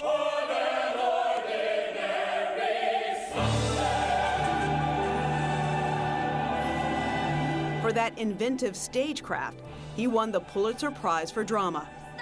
In 1987, he wrote the Broadway hit Into the Woods, based on the fables of the Brothers Grimm. Now before it's past midnight. Late in Sondheim's career, Lin-Manuel Miranda approached him with something he was working on, a musical then called The Hamilton Mixtape. Sondheim mentored Miranda just as Hammerstein had done for him. From waltzes to rap, inspired by everything from serial killers to fairy tales, Sondheim's impact on American musical theater spanned decades and created some of the world's most popular musicals. All right, so that's Stephen Sondheim. And I just was curious if anybody had any comments about, I know Michael isn't here, but I'm not going to wait for 2 hours for Michael to come. So, when we were kids, Superman was our hero. But anyway, does anybody have any impressions of the work that Sondheim did? Well, I'm a bit too young for, I mean, you know, I've seen some of the movie versions of his plays, but yeah, but he's a bit, yeah, before my generation, Jim. So I was never, all right, that into his. All right, Dennis, do you have any comments about Stephen Sondheim? Or no, I don't. You don't. You do? Can you hear me? I can hear you, Dennis. No, I was more or less indifferent to him. Okay. Any comments from you, Kenny, about Broadway musical theater in general? Because unfortunately, we don't have Mr. Jankowitz here to wax poetic. Well, let me try to fill in for them. Society owes a great debt to the people who wrote musical theater, because it took the place of the operetta, the materials that used to come out of Gilbert and Sullivan and the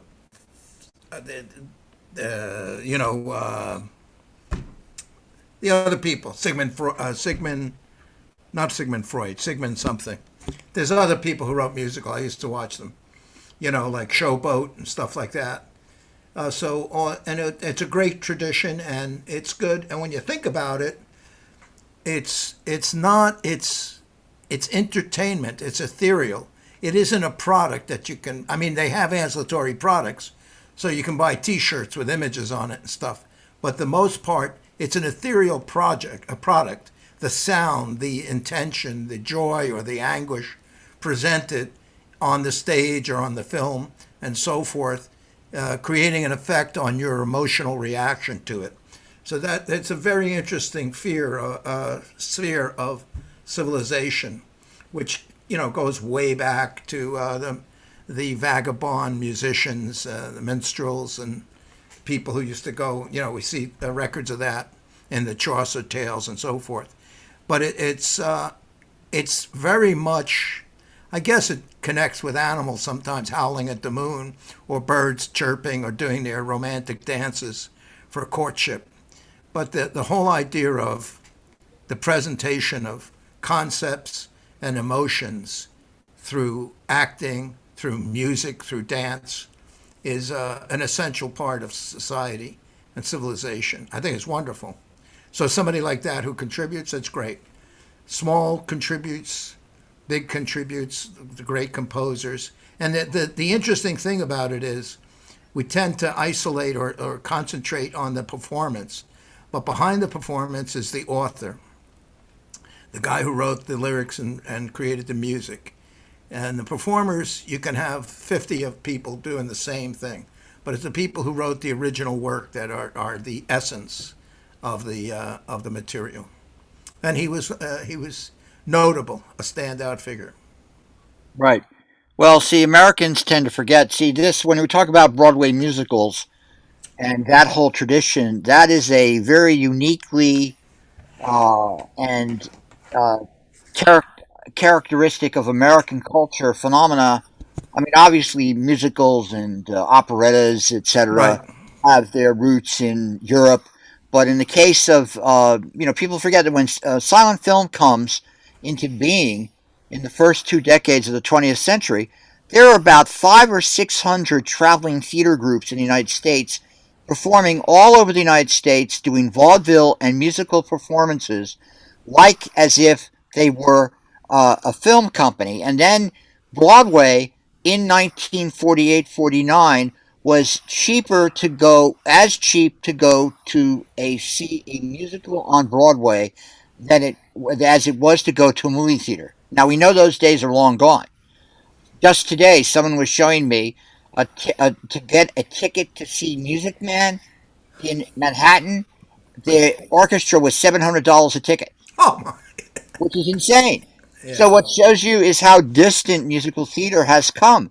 But I saw a funny way that happened. I saw Zero Mostel in that particular performance because, as people know, Zero Mostel was blacklisted during the McCarthy period and only began to appear in productions after. I think that was a very important breakthrough for Zero Mostel to be in that particular comedy. Also, when he was in The Producers with the famous Gene Wilder.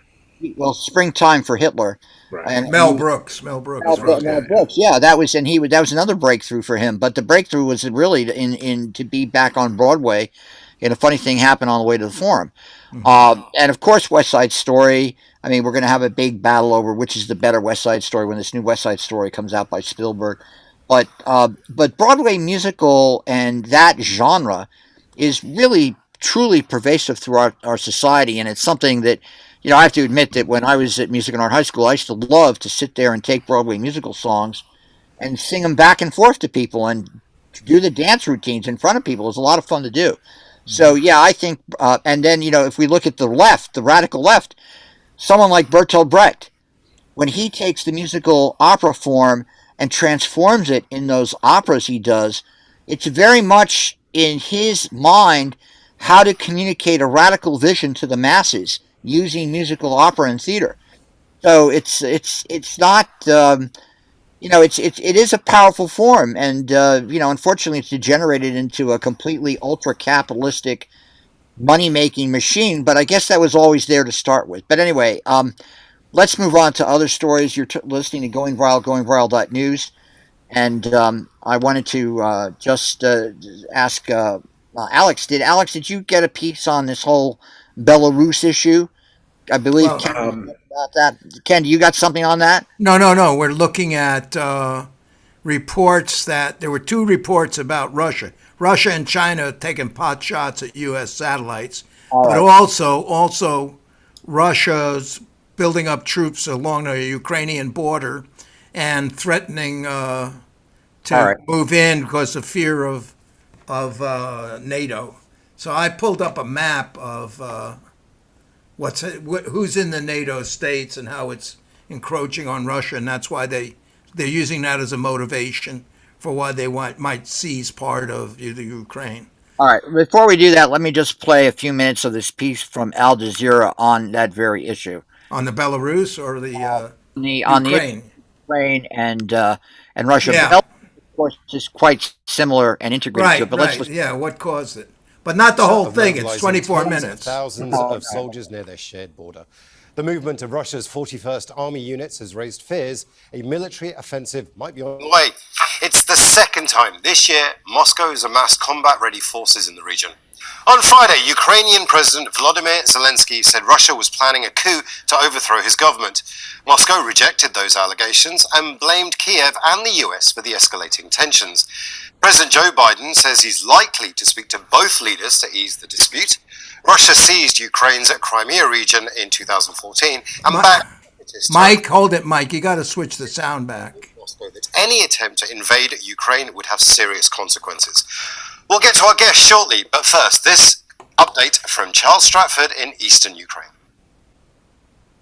Russia's intentions, of course, remain unclear, but one thing is certain, and that's Moscow continuously denying that it has any intention of invading Ukraine. And that's the kind of language, the kind of accusations that are being made by certain Western leaders and the international media, language that the Kremlin has described as being both malicious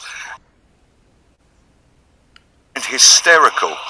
We also know, though, that President Putin is very unhappy with the Ukrainian leadership here, describing it as foot-dragging in implementing its side of a peace agreement signed in 2015, an agreement that many analysts say is very much weighted in Russia's favor and could potentially give Russia too much control of Ukrainian internal affairs. Meanwhile, the international community, Ukraine's allies in NATO, the US, France and Germany, for example, warning Russia of serious consequences if indeed there was to be a further escalation. But it remains to be seen just how far they would go to protect Ukraine if indeed such a disaster was to happen. Charles Stratford for Inside Story in Avdiivka, eastern Ukraine. The annexation of Crimea in 2014 worsened ties between the West and Russia. Moscow seized the region from Ukraine in March 2014, prompting international condemnation and sanctions. And the following month, war broke out in eastern Ukraine between Russian-backed separatists and the Ukrainian army. More than 13,000 people have been killed in the fighting, and at one point, about 1.5 million people were displaced. Now, in 2015, France and Germany brokered a peace agreement, but efforts to reach a political settlement have failed.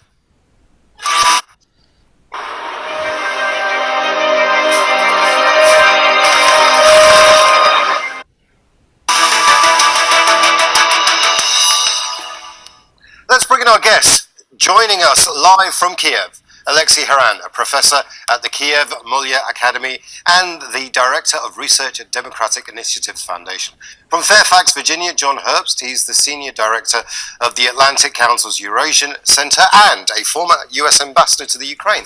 And from Moscow, Pavel Felgenhauer, he's a defense and military analyst and a columnist for Noeva Gazeta. A warm welcome to you all. Let's begin in Kiev first with Alexei Haran. There's no way Vladimir is actually going to invade, is he?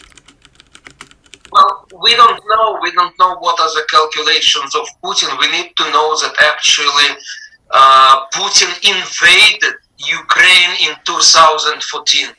He annexed Crimea in violation of all the international agreements, including Russian-Ukrainian treaty, and then he moved his regular troops in Donbass, in the east of Ukraine. So, Putin invaded Ukraine, Russian troops are there, and despite all the agreements that were signed regarding ceasefire, And the first ceasefire was signed in 2014, the next in 2015. You have numerous ceasefires now, you have also ceasefire, but I've just checked the report, the daily report of Special Monitoring Mission of OSCE, Organization for Security and Cooperation in Europe, and just yesterday there were 800 violations of ceasefire, one day. So basically, there is ongoing Russian-Ukrainian war with ups and downs. We don't see large military offensive right now, but at any time there could be possibility of that. So, Alexei, what you're saying is effectively the war never ended from 2014, that there's been continuing violations. Yeah, I see that you are sincerely surprised, but this is a fact. Because as I have said, Crimea is occupied, and in Donbass, 1/3 of Donbass, which is around 2% of Ukrainian territory, is occupied by Russia and its puppet regimes. And there are violations every day, and Ukrainian soldiers and civilians are being killed. Well, let's bring in Pavel Felgenhauer here from Moscow. What do you make of those comments that the war never ended, that civilians are dying every day? Yes, it didn't really end. There is no political solution, and skirmishes have continued in Donbass for many years already, though the line of control has not changed. So it's a kind of standing conflict. It got fully frozen because skirmishes continue, but it's a very low level. But since there is no political solution, and right now there seems to be no meaningful negotiations even planned, the Normandy so-called format has been also frozen. That means there's a possibility of escalation of the fighting, and the rhetoric on both sides is becoming increasingly toxic, I mean on all sides. And that's a very dangerous situation. It's not an imminent conflict, maybe escalation, but it's potentially very serious and could come in months or maybe even a number of weeks. Pavel, just talk to me about Vladimir Putin. Why now, and why this level of escalation? Okay, hey, Alex, Jim's audio is really bad. Especially in the year 21, we're lucky that it didn't break out into a big regional war. What, you couldn't hear it? No, it's very scratchy, very bad. All right, well, anyway, the gist of that was that, and of course, the situation north in Belarus is another situation, which I don't know if you have a piece on, Kenny. Do you have a piece on Belarus? No, the last time, no, I don't have from this one. Basically, as Alex knows, the maps that are being shown to the public that show the deployment of Russian forces show that essentially they are configured in a way militarily that, from the Ukrainian point of view, could be viewed as quite threatening, because essentially they're deployed in such a way that it reminds you of the kind of encirclement operations that they launched in the latter part of World War II against the Germans, such as they could mount operations from Crimea, take Odessa, and then with the deployment of their armor forces, do quick thrust to Kiev. And so the question is this something they want to trigger? And then just north of there is this constant conflict with the Belarus-Polish border, with all these Kurds being used to basically embarrass the NATO forces vis-a-vis Belarus. So anyway, but I do apologize for the sound. It was actually a pretty good piece, and that was Al Jazeera English today talking about this. But anyway, someone want to comment on this map here? Add a little bit about what was being said. I mean, personally, I don't think Putin wants to be, Russians want to be saddled with Ukraine, whose economy is, collapsing further every day. They basically had, I think it's about reported that 10 million Ukrainians have left the country, again, mostly young people, since 2014. I mean, he may want, the eastern part. But I think this is letting the Ukrainians and NATO know, what will happen if they try anything. Again, because there have been all this talk about, especially with the Ukrainians buying up these new Turkish drones, that they would renew the struggle basically for the Donbass region, which you can see on the map. It's in the eastern part of Ukraine. It's significant economically. It's got a lot of coal, and of course it's largely Russian speaking, which is a cultural reason why.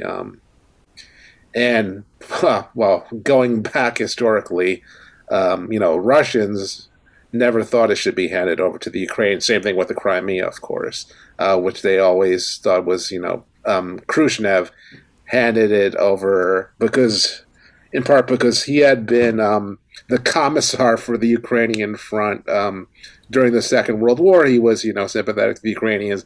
He essentially, because, Crimean historically, well, going back to the 18th century was, essentially a Tsarist Russian possession, and so there's that whole long history. But we can go on. Let me make a comment here. If you're just looking at the map and you don't know anything about politics, you can see where Russia or political forces in Russia are just concerned about being geographically encircled by NATO, which was established basically to protect Europe from Russia or the USSR. Right. And so remember, all these countries in Eastern Europe were, Soviet satellites, and were a buffer. We're seen by the Russians and have always been seen as like a buffer zone between them and a potential invader. But now Estonia, we have Mike. Mike has joined us. So we see Estonia, Latvia, Lithuania, and Turkey are all a part of NATO. Romania, Bulgaria.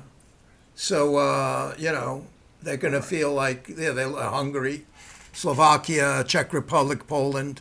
They lost all these states. So it's logical that they want to push back.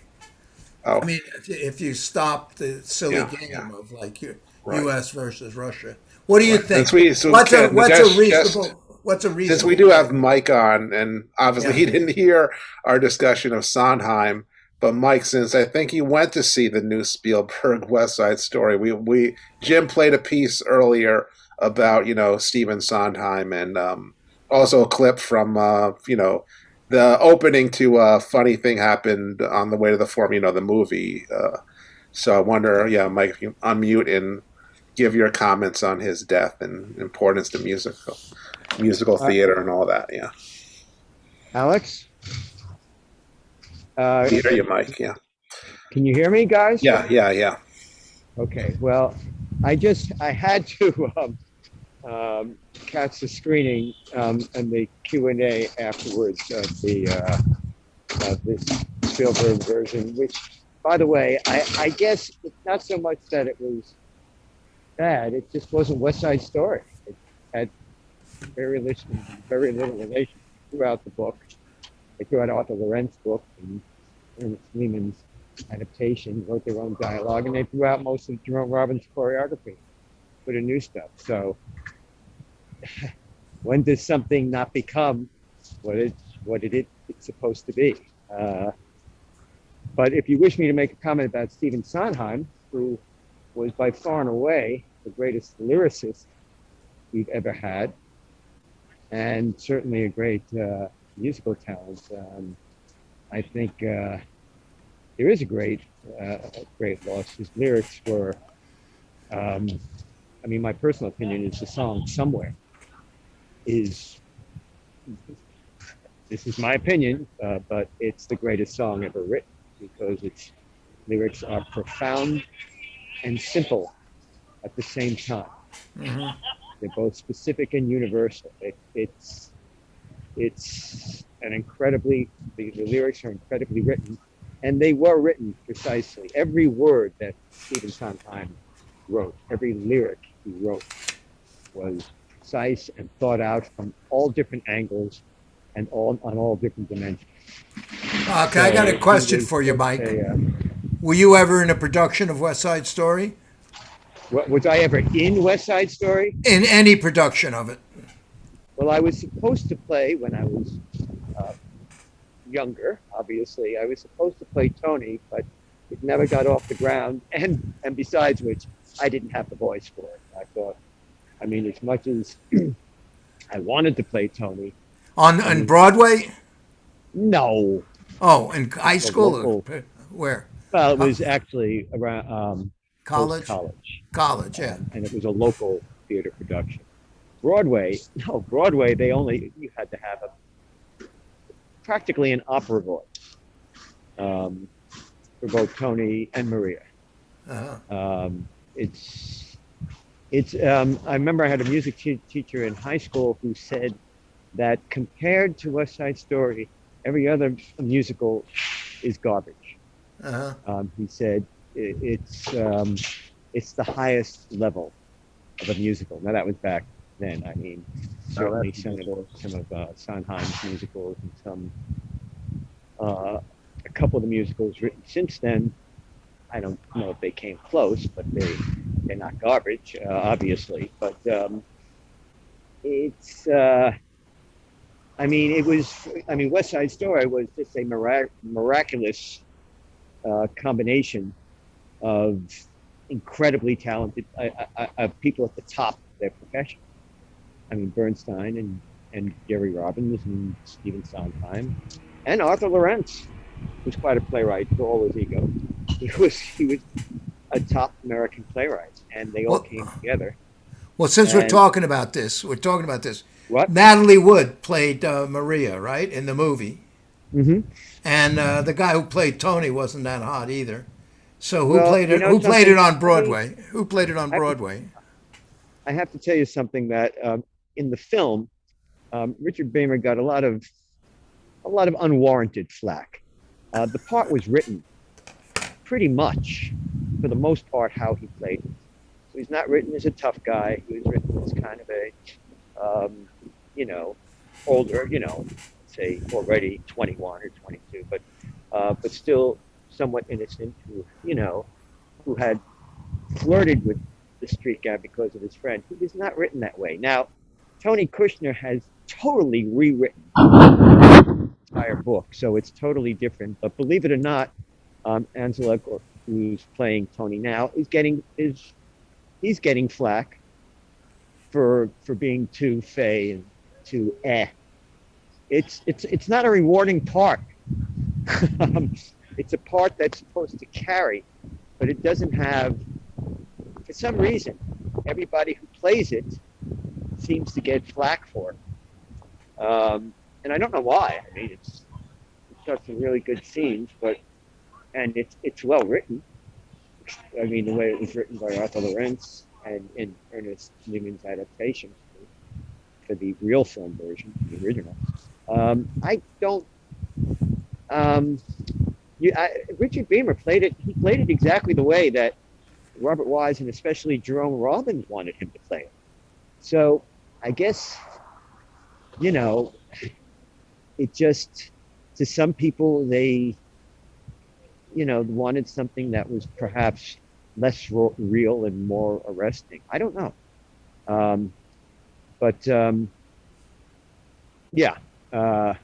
Natalie Wood got good reviews. I just noticed something interesting, though. It was amazing about the original film. A lot of it was filmed in New York, but a lot of it was filmed on sets.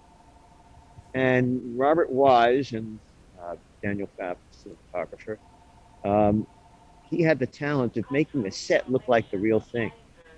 And Steven Spielberg seems to make the real thing look like a set. It was very funny. The stuff that he shot in New York almost didn't look real. It almost looked like it was a set. for it to resemble it. Interesting. Anyway. Okay. Um, Well, perhaps we'll be talking about that in the next movie wait, version. I'm sorry, Ken. I can't hear that well. I said perhaps we can go into depth about that when we do a movie show. Yeah, when we do do it. I was just a little alarmed on a larger level that Tony Kushner. I unfortunately lost some respect for Tony Kushner, unless he did it out of pressure. That he threw out the entire script. There's very little of either Arthur Lawrence or, I mean, when Arthur Lawrence original dialogue, when Ernest Lehman adapted the film, he kept in as much of Lawrence dialogue as he could. And here they just threw it out. You'd be hard pressed, I mean, to find one line or 6 words in a row that were written by them. And it was, you lost the lyricism of West Side Story.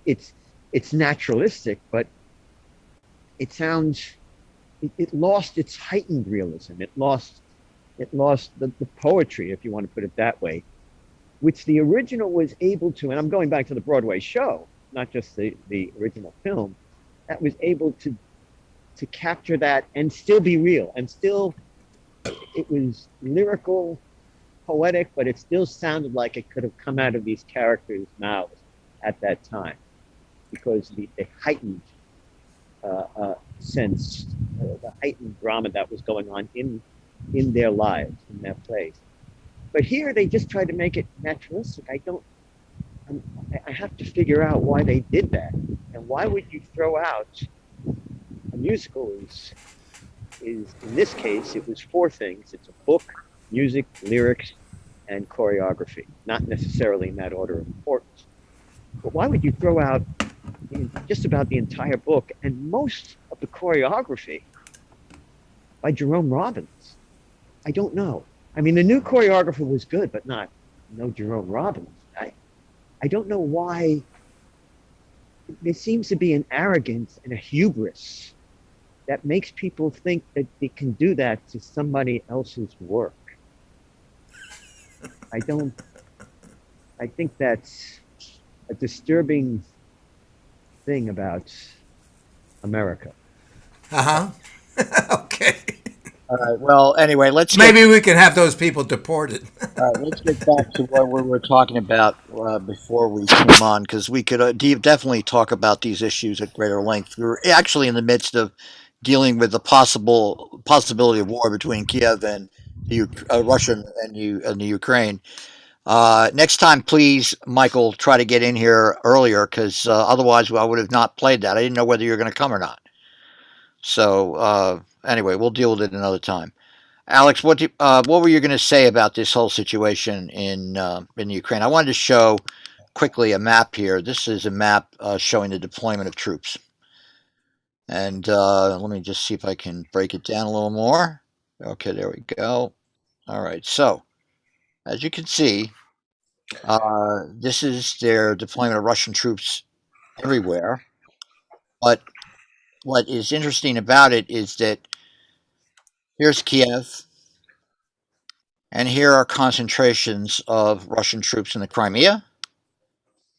And over here in the other areas, and this is actually an older map. At this point, their deployments are all through here. They actually have troops in Belarus. In the more modern maps, they have troops in Belarus prepared to cross south to Kiev, and they have even larger concentrations of forces here in the Crimea to threaten the southern part. In these areas, of course, they control. This is an older map showing the deployment of Russian forces around the Crimea. Now, here is a map dealing with the actual situation on the ground right now. And this is the deployment in the area that they control. Excuse me, that just for some reason just shrank. But let me see if I can get it back. Well, what you see in that map is that the areas that they control are actually pretty significant. Now, this is a map. This is done during the spring of this year, and this is actually discussions about the shifting of equipment by the Russian military into the area around Ukraine. So when one has read about how there's generally buildups in terms of maneuvers when the Soviets attacked Czechoslovakia, Hungary, etc. There's always this, they use maneuvers to build up forces around here. So this is where, these are the destinations for reinforcements coming into the area. There's a railroad over here at the Kerch Peninsula going into these two areas where the equipment is being sent into Theodosia and Simferopol. And here, of course, is Sevastopol. And here's Voronezh. And so the equipment was being shifted by rail. The buildup was going on, and these are actually satellite photos showing the various buildups occurring of forces in the spring. They've not left. Here you have troops coming down from the northern part of Russia to the Crimea by rail. The wonders of modern satellites. And so the buildup is pretty significant. And there are maps that are even better than this. This is the buildup as of, let's see, here. This is the buildup in the spring. All right. And the buildup, now, remember, it's not exactly the Ukrainians have a lot of troops. So, but what this map doesn't show is the extension of the buildup further westwards into the Belarus. So what I find significant in what's going on right now with the Belarus situation is that there are Russian troops at the same time the situation in Belarus is going on. You have this situation in the Ukraine. And let me just play a quick piece here. This is from the BBC. This is on what's going on in Poland.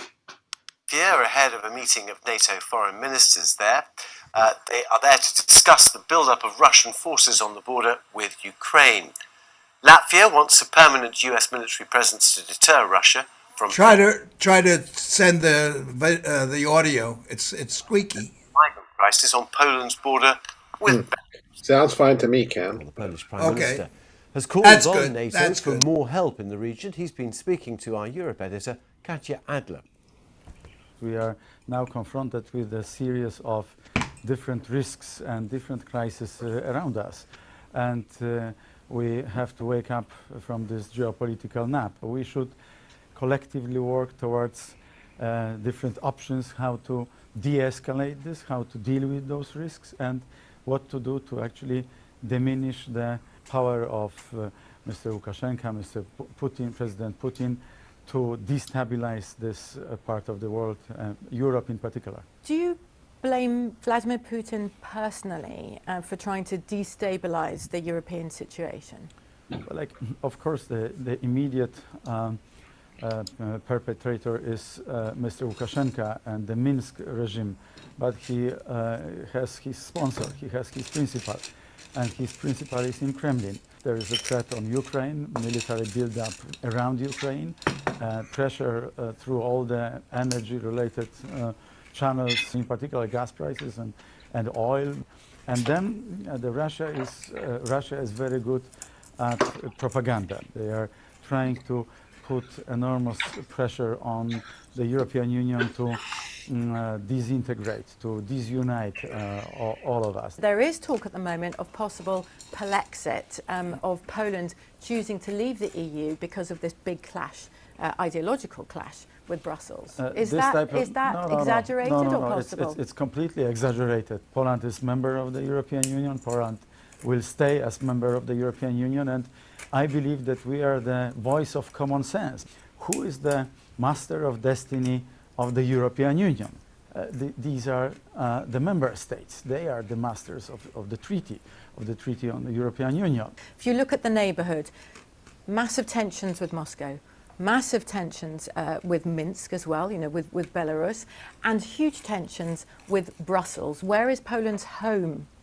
Poland's home is in transatlantic community as part of the European Union, of course, but also there are not only good guys around Europe, and this is why I believe that Poland not only is a very solid member of the European Union, but we have somehow better knowledge about what's going on in Belarus, Ukraine, Russia, and we can be a kind of warning, and this is what we are doing. All right. So that obviously is obviously a presentation skewed to a certain point of view. Dennis, Dennis, your comments about your analysis of this situation along the border with Poland and Ukraine. Russia is prepared for war with the United States and NATO. They don't want war, but they're prepared for it. And it would be, to our surprise, to have a war with them. And it would be nasty. And it could end up in being a nuclear war. That's what I think. All right. Alex, your comments. Well, here, and I got another map myself. Yeah, this is supposed to be from the Ukrainians, from a few from last week. So showing what their understanding. What is interesting again. Well, especially for those of us who are long-running war gamers, like me, Jim, and Mike, because we'll remember here the infamous from Cold War history 20th Guards Army that's still in the area. So we can see basically tank division here, mechanized infantry here. So yes, about. Again, the BTGs are the battalion task group, so that's the number of battalion is about 3 to 5,000 guys, and maybe 100 tanks, and 80 or 80 infantry fighting vehicles. So we got 2 division-sized forces again, like you're saying, one in Belarus. Apparently, there are these airborne forces that, of course, the Russians can, deploy from, far away from Moscow. They're the forces in the Crimea. So, from the Ukrainian point of view, this is, like Jim was saying, this looks very, they could easily launch a massive pincer movement. They'll probably be in Kiev in a few days. So if they want, and that's forgetting that Kiev is Ukraine is so dependent on Russian coal and gas, natural gas, to literally, keep their economy going, that, if the Russians were to cut that off, they would collapse the economy, which they don't want anyway, because then they would have, hundreds of thousands of Ukrainian refugees fleeing, partly into Russia. So they would have, they don't want to collapse the Ukrainian economy, even though, again, they could basically, if Putin really wanted to take out the Ukrainians, that would be a more effective mechanism than invading the country. So, yeah. Michael, what do you think? Got to mute Mike. Or maybe he's away from his Michael computer. Sounded like he was outside. Kenny, your comments about all this? My comment is, I think there's somebody we all know who is most educated in this area, who's going to tell us how he predicts what's going to happen, and that would be Jim Dingeman. But I have another question, which is, what about NATO? Isn't Ukraine part of? No, they're not part of NATO. No, they are not. Ah, okay. So NATO doesn't have to do anything necessarily. Yeah. Well, what do you think is going to happen, Jim? Good question. I don't know, because I'm looking at this. This is the map I was trying to find. Thank you, Alex. And as you can see that, can you put that map back up, Alex? That Ukraine map. See, what we're not seeing is what's going on further north here along the Belarus. It shows it. It's there. No. This is here's the Ukraine. I guess I'm looking at my cursor, and it's a significant buildup. Now the question is whether they want to trigger it and actually launch a conventional operation which I don't think Putin would want to do, because remember, he took the Crimea in a brilliant, like the little infiltration operation. Yeah, now that's not going to work with the Ukraine. That's No. not going to work. That's not going to work against the Ukraine. They'd have to actually fight and break through. But the amount of forces that are here, frankly, if I was if I were the Soviets, if it was 40, if I was the Russians, I would have built up a lot more strength, and in particular over here on the left flank, over here where the airborne units are, north of to the north west of Kiev. That would be, I would want to be reinforcing that with armored forces to completely take Kiev. Yeah, exactly. And so, like, what are they going to do when they get it? They're going to cause a huge furor. They're going to force NATO into a really, now maybe they calculate. Well, but the sanctions, it sort of is like it's going to get into a push or shut up, put up or shut up kind of situation with NATO, because they've made all these tentative reaching out to Ukraine for years now. Because remember, the whole strategy after the collapse of the Soviet Union was essentially to encircle the new Russian state with allied states that are aligned with the EU and have the NATO expansion occur. So from Putin's point of view, yeah, sure, he's a legitimate beef that they're essentially trying to increase the encirclement of Russia. And but the problem, of course, is that if you look at another study, which I think I could probably get while we're talking, I'll turn it over to Alex for a few minutes. They estimate that the Russians have enough strength to overrun the Latvia, Estonia, in those matter of armies are days. so tiny that they're speed bumps for them. So again, I think it's a political. And I think, Jim, do you mean the RAND study they did? That's right. The war game on Russia attacking Lithuania. Yeah. When we war game, then kind of commercial stuff, those they don't last long in those kind of games. Yeah. In fact, I'll find it in a minute. But anyway, the point is that what the political issues are what's the most important thing to figure out here, and that's what I think is going to be interesting to see as time goes on, because what are they going to gain? And here, let me just find out quickly. Here's what I mean about the situation with Lithuania. This is the actual RAND study that was done, and these are their estimate of the Estonians, the Latvians, the Lithuanians, and you can see that they were estimating where they would essentially attack and take Estonia and Latvia over very quickly. And what would the NATO forces do? They don't have any kind of strength to respond to them. I mean, in this study here, this was actually a study that got a lot of publicity. So look at this. For the United States, 1 battalion of troops, which is nothing. It would take them a week to 10 days to even get up to this area over here. So, again, this is a situation that is based on a nuclear deterrent. Tripwire, yeah, exactly. These are just tripwire forces. And I think they have an even better map, because they actually were, here's this map. So here's the tabletop exercise they made at RAND, which is a traditional hexagon war game. And these are the Russians in red, and then this is the areas they're assaulting. And basically, I understand the game basically said that they would overwhelm them within 4 or 5 days. So it's a non-starter, in any possible way for them militarily to do. And that's the whole thing with the situation we're looking at the Ukraine. It's clear that they've deployed enough conventional troops to have a credible threat against Zelensky, and no wonder he's talking about a possible coup. But and it's not improbable. People just have to separate out their whatever prejudices they have about Russia or not.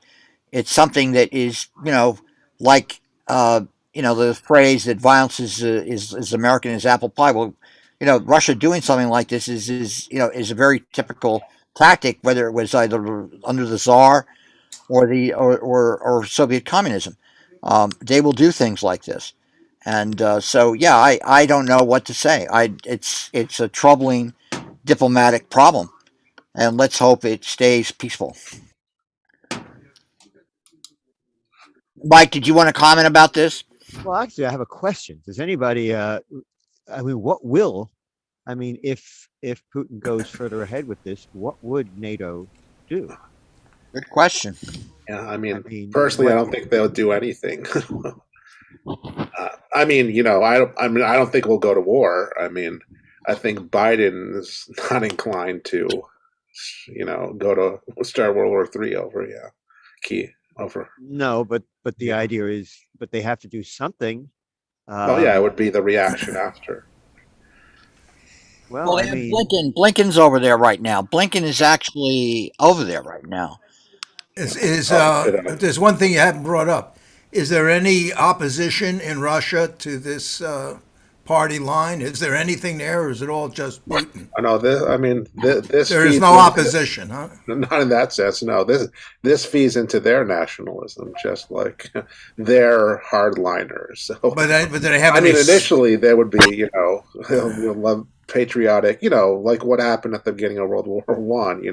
The patriotic outbursts, on all sides, essentially. But there's no internationalist. There's nobody in there who's not like that. No, no. Just okay. There you go. And the people around Putin, especially the military guys, they're pretty realpolitik types. Yeah. There's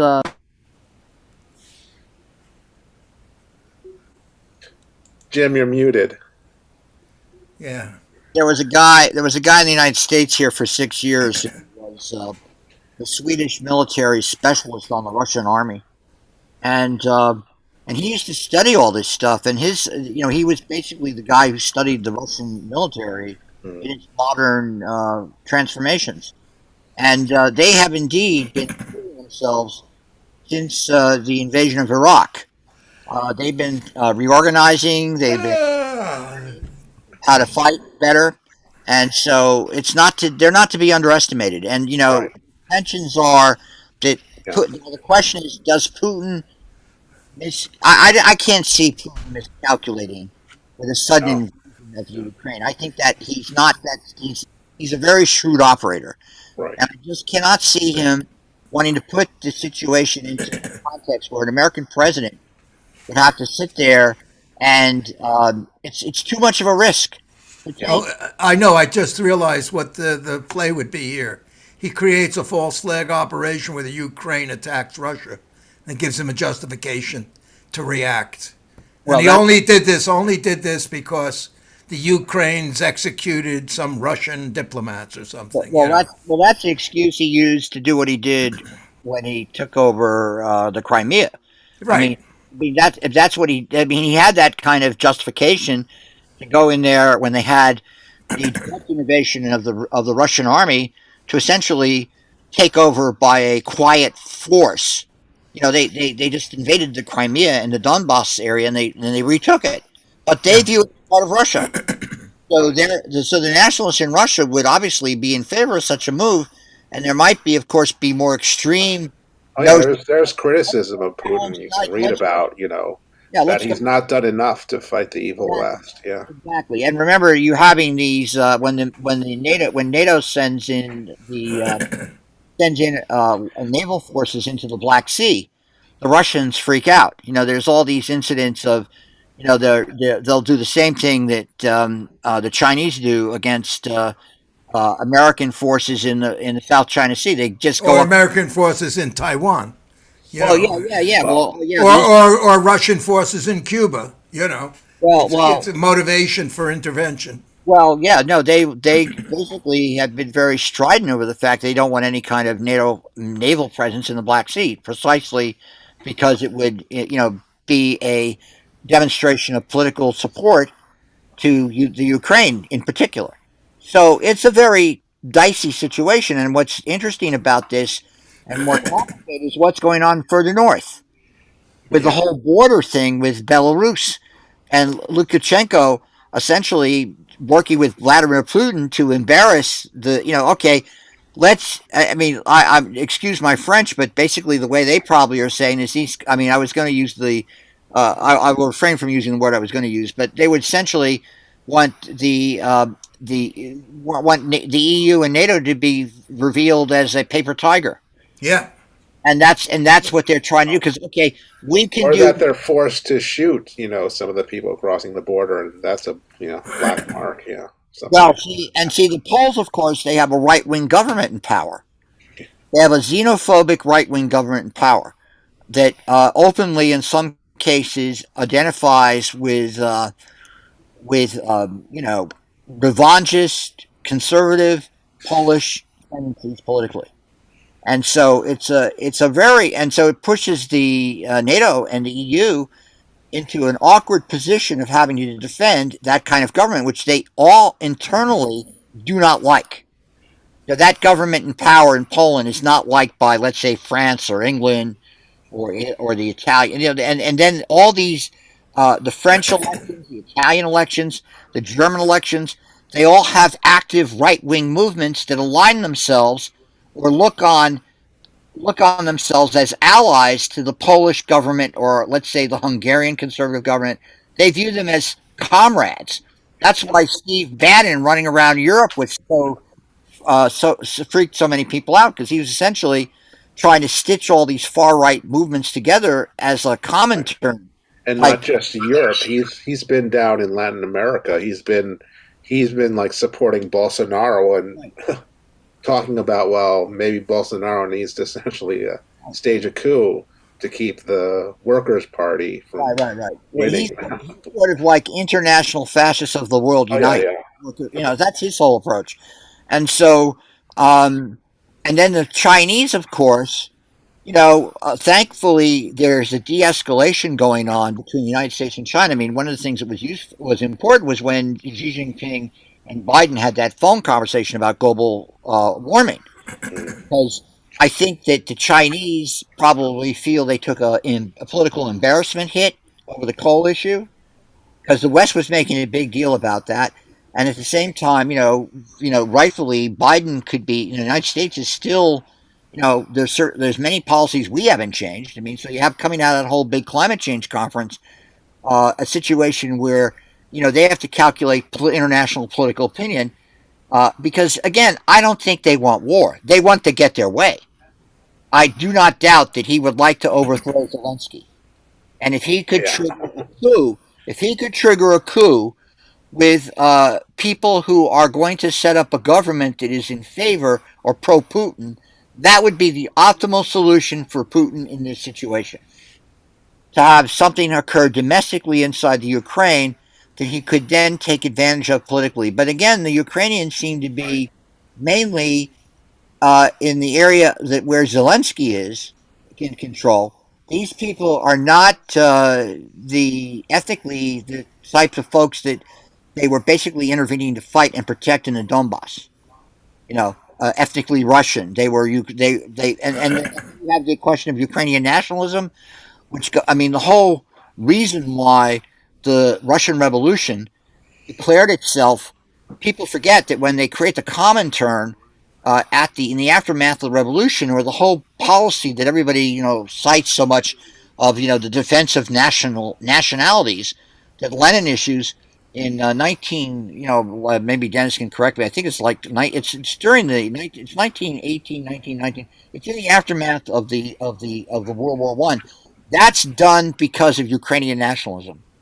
That is the impetus to that is their necessity to buy off and contain the problem of Ukrainian nationalism, and so that always has been there in the Soviet Union from the start, and so.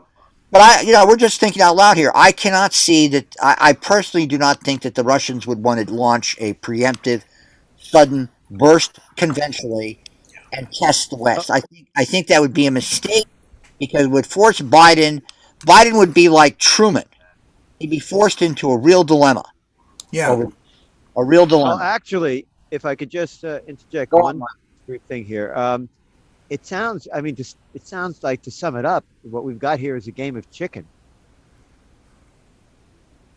No, it's chess. No, I mean, but no, chicken, as far as people are going to keep on pushing to see how far they can go.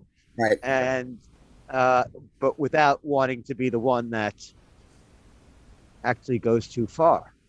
Right. Well, that's a very good point because, see, what worries me about the international situation right now, in addition to this, is recently there was this very damning foreign policy article about the essentially attacking is misguided and inept the buildup of the U.S. Navy for the past 20 years. Actually, 30 years. It goes back and argues that 30 years of buying decisions by the U.S. Navy has led to a situation where the U.S. Navy, due to their own purchasing of platforms and the development of their strategy, has actually created a window of conventional naval weakness that is their own fault. Now, a shrewd analyst in the People's Liberation Army or the Central Military Commission in China would take that in consideration because they may look on the need now to take advantage of, Biden's perceived as weak. Now, I think they underestimate the Americans if they think that they could do something and then a president would not respond to that. I think that's a mistake on their part. But one could see that some people who would argue and advise Putin or advise Xi Jinping would argue, well, look at the United States. They had Trump for 4 years. This guy was an isolationist. He basically was cooperating with us in Russia, whether you like it or not, Alex. And then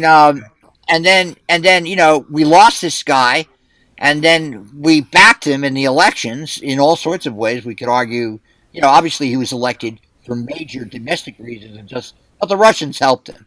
And now we're in a situation where we have this possibility where we could take advantage of this to further unhinge NATO, to further unhinge the security of the EU. Now that is a legitimate strategy of Russia and China.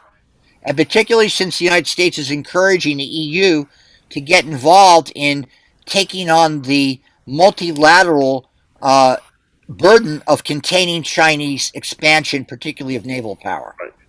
And so I found an article at RAND by this guy. I don't know if you know him, Samuel Charup. He's their senior political science guy. What does he say? The title is "How Could the United States React to Russia's Latest Posturing on Ukraine?" And what does it say? You want to throw it up? Put it up. Yeah. And then we should. It's interesting. Yeah. We should call it. Call it a day. So this is essentially what strategies the U.S. should adopt in response, essentially. So again, he points to this has happened before. Build up on the border. Threats. Okay. All right. It says, well, it's an incorrect assumption. Yeah, the United States can coerce Russia to backing down. And again, this was part of Blinken going over there, talking about an ironclad commitment. Okay, and guy is now arguing, well, Putin might be thinking he should up the ante now. There should be a new approach. Okay. But again, threats from our side, I guess he's saying, won't alter what Putin is thinking. So it's to accept reality is kind of what he's saying, and that we can't coerce Putin to anyway. We have limited leverage. Okay, so there's other leverage we have. So he argues, push, and other people says, push Kiev to implement the Minsk agreement, which again is kind of more autonomy for the Donbass, essentially, in that direction. So, okay, going, let's see. All right, so the deal would be, Ukraine gets peace, but had to grant some autonomy, basically, the Donbass, the new constitution. And again, kind of down here, he kind of argues, well, this is about having the Russians having influence over the Ukraine to block them from, joining the EU or NATO by, using these separatists in the Donbass, essentially. And so also gets into the point that, yeah, a war they would lose, and NATO probably would not get involved. So it would obviously be bad for kind of U.S. and NATO, deterrence. Kind of, again, like Ken said, the opinion that they're paper tigers, they won't fight, that kind of stuff. So I guess to kind of conclude, so again, he's saying that a diplomatic solution, again, with the Minsk Accords and pushing Ukraine to some concessions is the best, and then if they did that, again, that would put the burden on the Russians to respond and to de-escalate, so that you would kind of outthink, out-judo Putin, who I think is a Jew. He's like you, Jim. I think if I vaguely remember that he trained in judo at some point, as a KGB. Oh yeah, no, he has a black belt too. No, he's he does. Okay, yeah. So I got that right. Yeah. He so likes that would be again. So yeah, so this is writing for the Randall again. So it's an interesting point of view, again, which is less militaristic than you usually think of with the Rand, but interesting anyway. Well, all right. On that note, let's call it a day. We've been listening to Going Viral News. My name is Jim Dingeman. We had on the air earlier Professor Victor Wallis from Berklee School of Music in Boston. He joined us earlier and was talking about this new book by Robert Kennedy, which I'm sure would be a lot of fun to get Robert F. Kennedy Jr. on and have a big fight with him and an argument with him about his new book. That'd be a lot of fun. So maybe we'll try to do that. And in California, of course, we have Ken Aaron operating from Los Angeles. And we had here Dennis Goldstein coming back and joining us. Thank you, Dennis. I hope you're feeling better and look forward to seeing you tomorrow. And we had Michael Jenkins. Jim, can I just mention something? Yes, go on, Dennis. We have to talk about, at some point, bring back better the Biden legislation. Build back better, yeah. You missed that. Yeah, we definitely. That's what I would say. We will go back and deal with that. And probably at this point in time, I'm going to seek out people who've been following it even more closely than us in Washington, D.C. and have them on to talk to, because that would be good. Yeah, it's very important to do that. And then we'll also track down that woman you wanted me to get in Indiana, Elizabeth Strang. Is that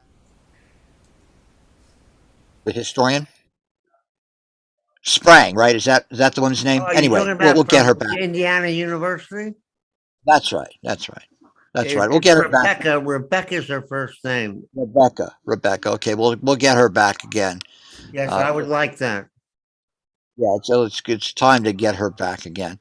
And then just to let people know,